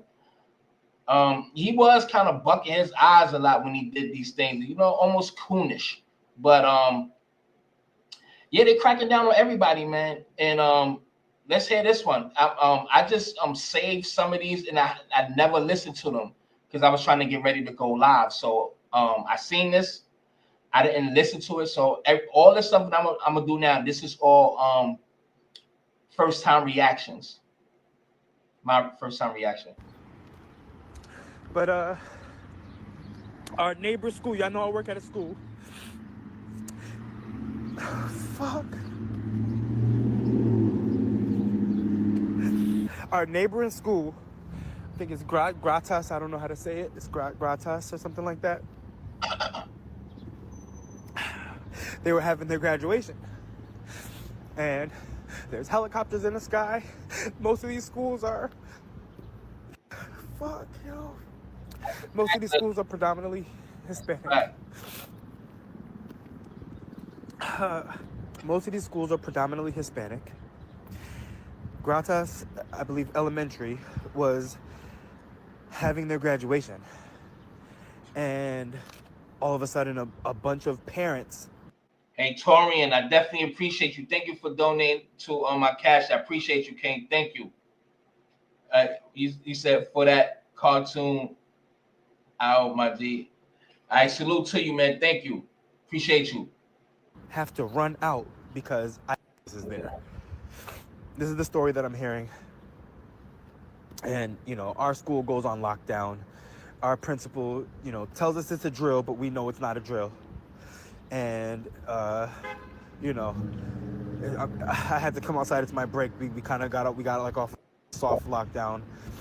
And,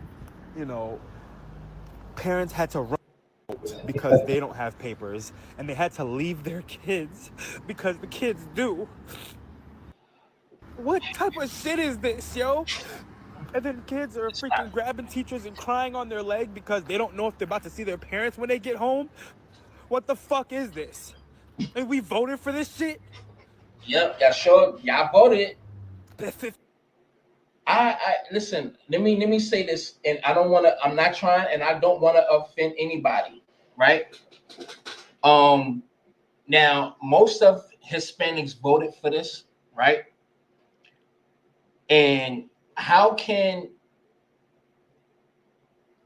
I'm gonna be very, I shouldn't have to be careful, but I'm gonna be respectful.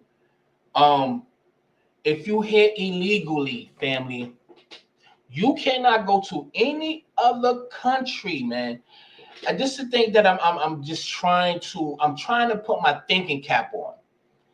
If you can't go to other countries and stay there legally, you have to literally become a citizen. You have to go through the proper channels to become a citizen there. See, when you see people that run over to England and all these other countries, they are invading and running. That's why you see them when they get on the land, they running. Pew, pew, pew, pew, pew, pew, pew, pew, pew. You see them niggas running. They're not coming in. Well, I'm here so I can get my papers. You sneaking fucking in.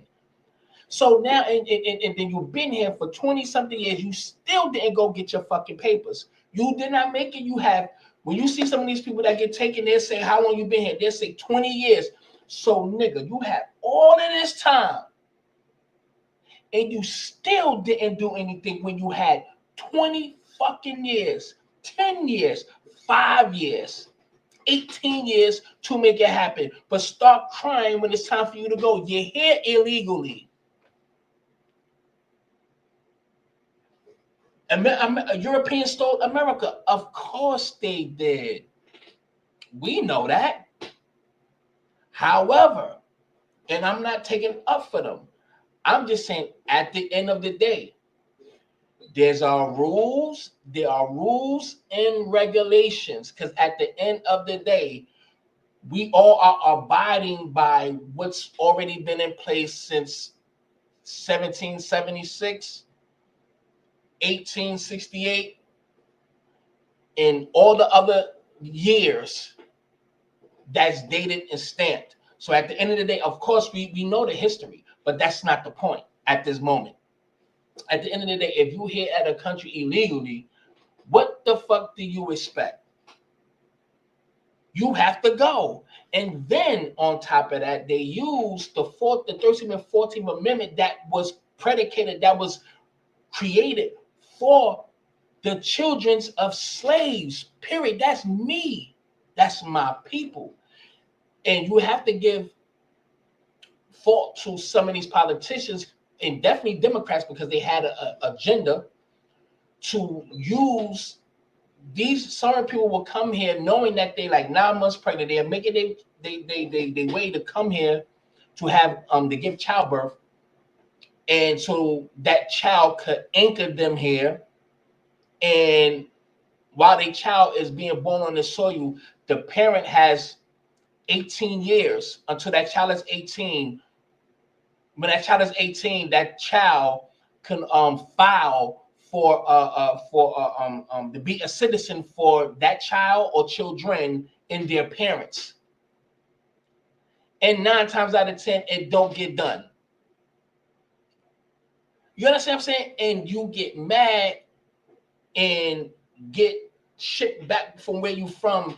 And the only thing that really bothers me about this stuff is that you shouldn't expect Black people to feel sorry, because nobody feels sorry for Black people. I'm sorry if this subject may rub you the wrong way, or if this is something that you don't want to hear. You can't get mad at the people that feel no support from anybody else. Our people don't get support from nobody on this planet. We don't get support from nobody. We only get used, our culture stolen, our swagger stolen, everything stolen from us, and everybody implement into their everyday life, and then they look down on us and say, you got no goddamn culture. And then want us to fight for yous. Black Americans, oh my God. Juneteenth. Hold on, my name. Did y'all see the Juneteenth? Everybody is doing Juneteenth and is putting their own twist to it. There are literally, let me say something real quick. When you look at Juneteenth and how our people operated, we was not sitting up there shaking our ass, twerking and pop locking and doing all that shit to celebrate our ancestors that died and created what we call Memorial Day and all that crazy stuff in Juneteenth. That is a celebration and remembrance of our foremothers and forefathers. We are not here trying to twerk and jerk and be degenerate all up and down the street. We have our barbecues, we dance, we do our electric slide, our line dance, all that stuff. We are not sitting up here twerking and gyrating and throwing powder and glitter and wearing all these outfits and doing all this shit and just jerking and humping on every fucking thing. Not saying that stuff ain't fun, but there's a time and a place. Y'all are not going to infiltrate our fucking history. That has nothing to do with none of you motherfuckers. None of you. But infiltrate our shit and turn it to a degenerate celebration. We don't want no fucking twerking. We don't want all that jerking and humping and all that degenerate shit. It's a time and a place for that shit. It's a time and a place for degeneracy. I like ratchet shit. I like Jamaican music. I like bitches whining. I love that shit. I fucks with that. But y'all ain't gonna fuck up our shit.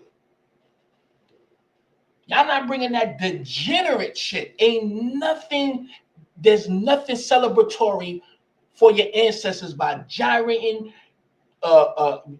People drinking all that. That's cool. But gyrating and humping and doing all that nasty shit all up and down the fucking street. That shit is nasty. Who wants that? These motherfuckers is literally stealing, co-opting, appropriating, and changing our Juneteenth. It got nothing to do with no fucking African, no Hispanic, no fucking Caribbeans. No one is saying you can't participate. We're not saying that, but don't co-opt and change and bring that degenerate kind of fucking shit there. It's in remembrance. It's to pay homage and respect. Dancing can be involved, but all that nasty shit that y'all be doing, all that shit, it's the time and the place. That's the shit that bothers me. Every Black American or foundational Black American, we have to make sure we have to be very vocal on this. This should not be temporary because everybody is always trying to erase and co-opt and revise our history. People don't want to hear that, but they love to hear their own people talk down or try to disrespect Black Americans, but they don't want the truth back to them. So who's from whoever that's listening to this that feels some kind of way, I don't care.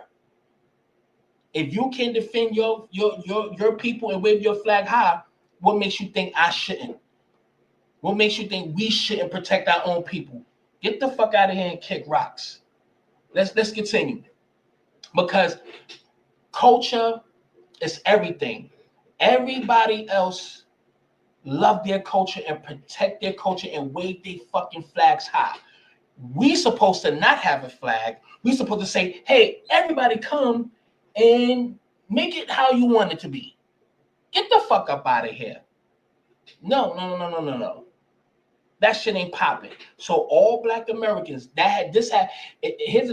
nobody want us to take up for ourselves. And that's some real, I don't want to get too angry on that, but we stand on that square, make this shit vocal, be respectful to our shit.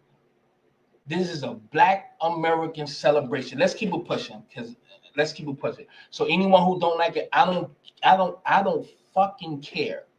I don't care, and fuck your feelings, because evidently y'all don't give a fuck about ours. So if that's on you, I can care less.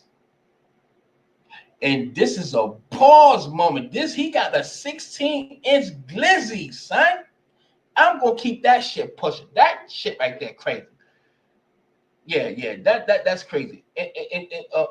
Oh Lord have mercy. Unpopular take, but that girl named Deja, the makeup, and she's in New York.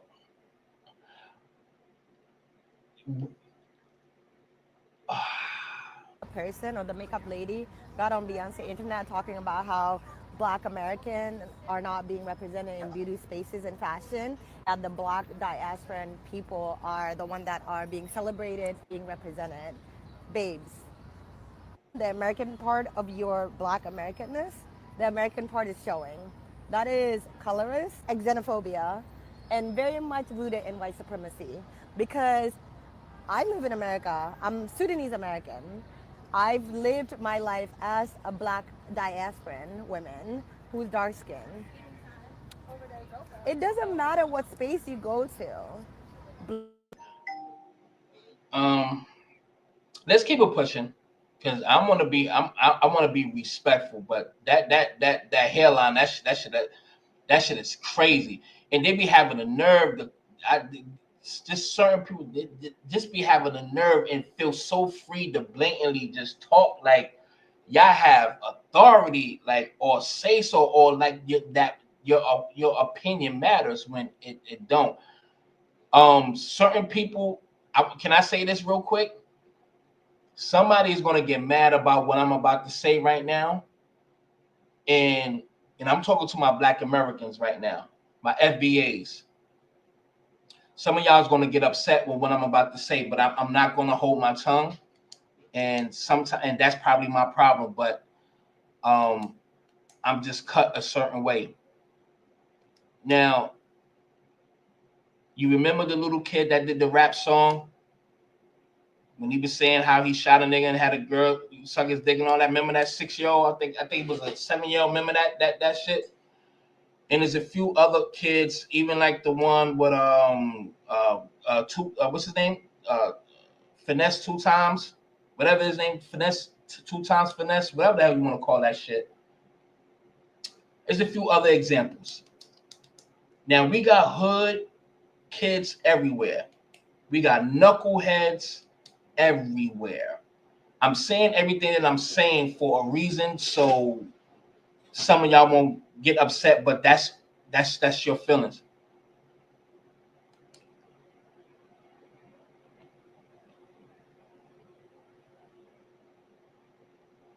The South have to take an L on this. Look, I said everywhere else already. I said what I had to say before I got to this very moment. Why do we have to have our young niggas? Because you can tell by the accent, you know they from the South. I'm not disrespecting everybody. Look, my family comes from the South. A lot of our families come from the South. So let's not get that twisted. And I'm not saying all. I'm not painting y'all with a broad brush, because I know a lot of people from the South who kids who do not act like that. So I'm not saying all of y'all. I'm saying everything to try not to make y'all say or say something that I don't already know. I'm not saying everybody.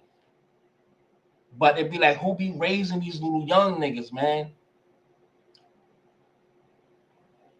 Let me tell y'all something. These niggas trying to sign me for $1,000. Man, I got $1,000. What y'all niggas talking about? I got it, nigga. I'm voting them, nigga. I come slide on y'all block with the Glock out. Hold 16 shots, boy. Hit 16 niggas at the same time. And he came with some hollow, boy. I already know. Nigga, anything I lemon sweet, boy. I'm finna throw a switch on this thing, but this thing gonna be dumping, boy, on me. I need that, boy. I got that. Thing gonna be dumping. And then there's a video of this young girl rapping. She's probably no more than 5 years old, literally no more than 5 years old, in a car with somebody rapping to one of these songs. I'm just not like, maybe because I'm getting old. This shit is sad. Like, we gotta do better, fam. We definitely gotta do better. I'm not gonna sit up here and play the violin, but people got to do better. This shit is ignorant. Who's raising these motherfuckers? And then you have to look at the moms, the Black women.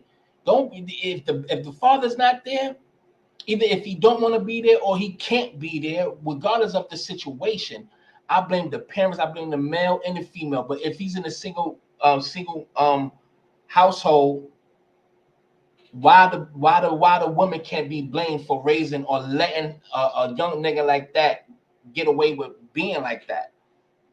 It's always accountability. This shit right here is so fucking crazy and make us look bad. And Black people is way more better than that. You know what I mean? We all came from a humble beginnings. I grew up in the fucking projects, nigga. A lot of y'all did too. A lot of us came from a hood place, from the ghetto. Whether it's the projects or just a regular neighborhood, that's the hood. Like, we all got a story, but come on, you want like you let the kids talk like that and act like that? That shit, I'm gonna be honest. I'm 44 years old. I never liked shit like that. I'm just not just all of a sudden because I'm a certain age, I'm thinking like that. I always never liked that. Why would you have your kids acting like that? That's too ratchet. That shit make us look dumb like a motherfucker. Anyway, let's keep it pushing. I said enough. I said enough. Oh yeah, y'all remember when I was talking about? I want to play this real quick, ladies. Don't get mad now. This is ladies. Hold on, let me look in the chat. All right, some of y'all still here, so that's good. Yeah, the parents not being parents anymore. Yeah, that absolutely, and that's the problem. That's the fucking problem. Man, listen. Anyway, I want to get off that because that shit bothers me a lot, and it make us look bad like a motherfucker. I can never have my child act like that fucking ratchet ass little nigga. I can never let my child do that. Never, ever. That shit ain't cute, man. And a lot of people think that's cute. The mother probably think that's cute. Y'all seen the video with the little 1-year-old having it's like his birthday party, he's sitting in the high chair, and the mother in the background twerking to the song Happy Birthday, some shit like that. Like, I don't like you bitches like that. I don't like who that, like that shit. I never like stuff like that. It's a time and a place for that, man.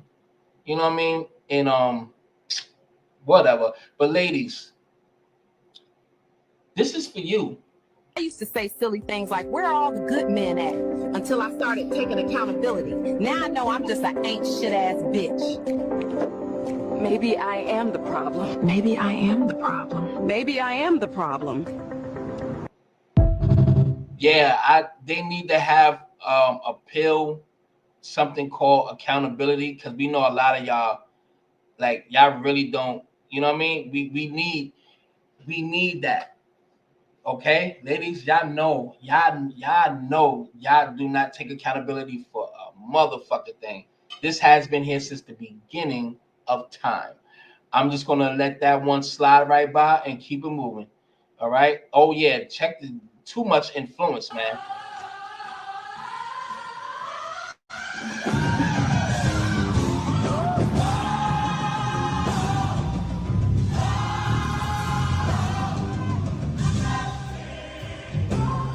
This sounds good.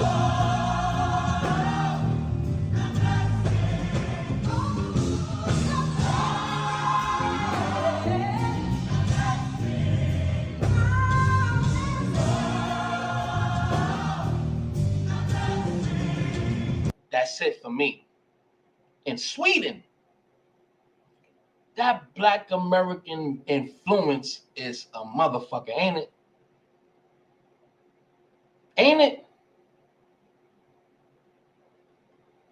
We're 100 million first. Yo, 100 women versus accountability. Who will win? Think about it. But you see, you this is in Sweden. You hear that? You hear that soul coming out of them? You know that's us all the way. People just literally appropriate and take the blueprint, and then the next thing you know, they're gonna go down in history as the most soulful gospel choir to ever lived. It won't even give none of our people the credit. Black Americans, I hate to exclude anybody, but we are the literal blueprint of all of this shit with no help. None. But let's keep it pushing though. This wow. I don't even, matter of fact, can I play this? I don't think I could play that on YouTube. But he shot. Be quiet. Be quiet. Where'd you shoot it? Did you put a hole somewhere? Is you going in my Yes! Stop pointing at me! For you wake the neighbors up. For you wake the neighbors up. Like, where'd you even Is you yo? Yes! I said yes. I'm going to hate So you swear to God? I swear to God. These sucker ass niggas that don't get no pussy, these little insecure ass niggas, he gonna shoot a gun inside her apartment, basically forcing her to make sure that she have his baby. These niggas got no souls. Niggas got no game. Niggas got no I hate to say swagger, but swag. They don't have no confidence. They don't know how to talk to a female. They, you know what I mean? Just insecure little niggas. Emotional ass niggas. You know what I'm saying? Just emotional little niggas, man. I don't respect it. And Shorty, she's in danger. If that is not a sign to run, that's on her. Regardless, he's gonna kill her, and I hope not. But her time is ticking. That's crazy. Time is ticking. Chimps tend to have big ears. Look how easy it is to be racist. Chimps and other apes grow hair all over their bodies. The hairiest people you've ever seen have been white people. Chimps tend to have big ears relative to their head size. The biggest ears I've ever seen on humans have been on white people. Ever hear of a lice outbreak among black children? Probably not. White children are 30 times more susceptible to lice infestation than our black children. The parasite simply likes to lay eggs in the hair of chimpanzees and white people more than on the hair of black people. Chimpanzees love to swing in trees. Apparently, so do suburban white children. They typically can't wait to build and live in a backyard treehouse. The white people clearly want to return to their fully primitive. What he's doing is making it an example on how easy way that a narrative can be racist. So that's the premise he was coming off of. You understand what I'm saying? He was giving an example of, like, it's basically what they will put in the books about us. Look how easy, just by reading that, can make somebody think that that's what white people really are. But what he said in that is facts, though. So what he said is not a lie. But let's continue. Let's continue on that one. Yeah, this one right here kind of bothered me today. I'm about to get out of here in a minute. Foundational Black American Caribbean Cultural Festival, Saturday, June 7th, which is today. Clayton County International Park, Jonesboro, Georgia. I swear to God, I need to know if this is true, man. But Foundational Black American Caribbean Cultural, boy, Lord have mercy. She's a psycho. I'm not even gonna play that. That is insane. Yeah, she got that doofy booty. She got the box shaped booty. Look at that. Grants. We're not going to make any grants like that. But I don't think Harvard's been acting very nicely. I think Columbia wants to get to the bottom of the problem. They've acted very well. And there are other institutions, too, that are acting, but Harvard's trying to be a big shot. And all that happens is every 3 days we find another. Anyway, look, I've been here long enough. Anyway, I'm getting the fuck up out of here. I've been here long enough. I want to say thank y'all for being here. And all that. Please hit that like button and all that good shit. I'm getting up out of here, man. I appreciate y'all. I'm Ghost. It's getting late. Bye.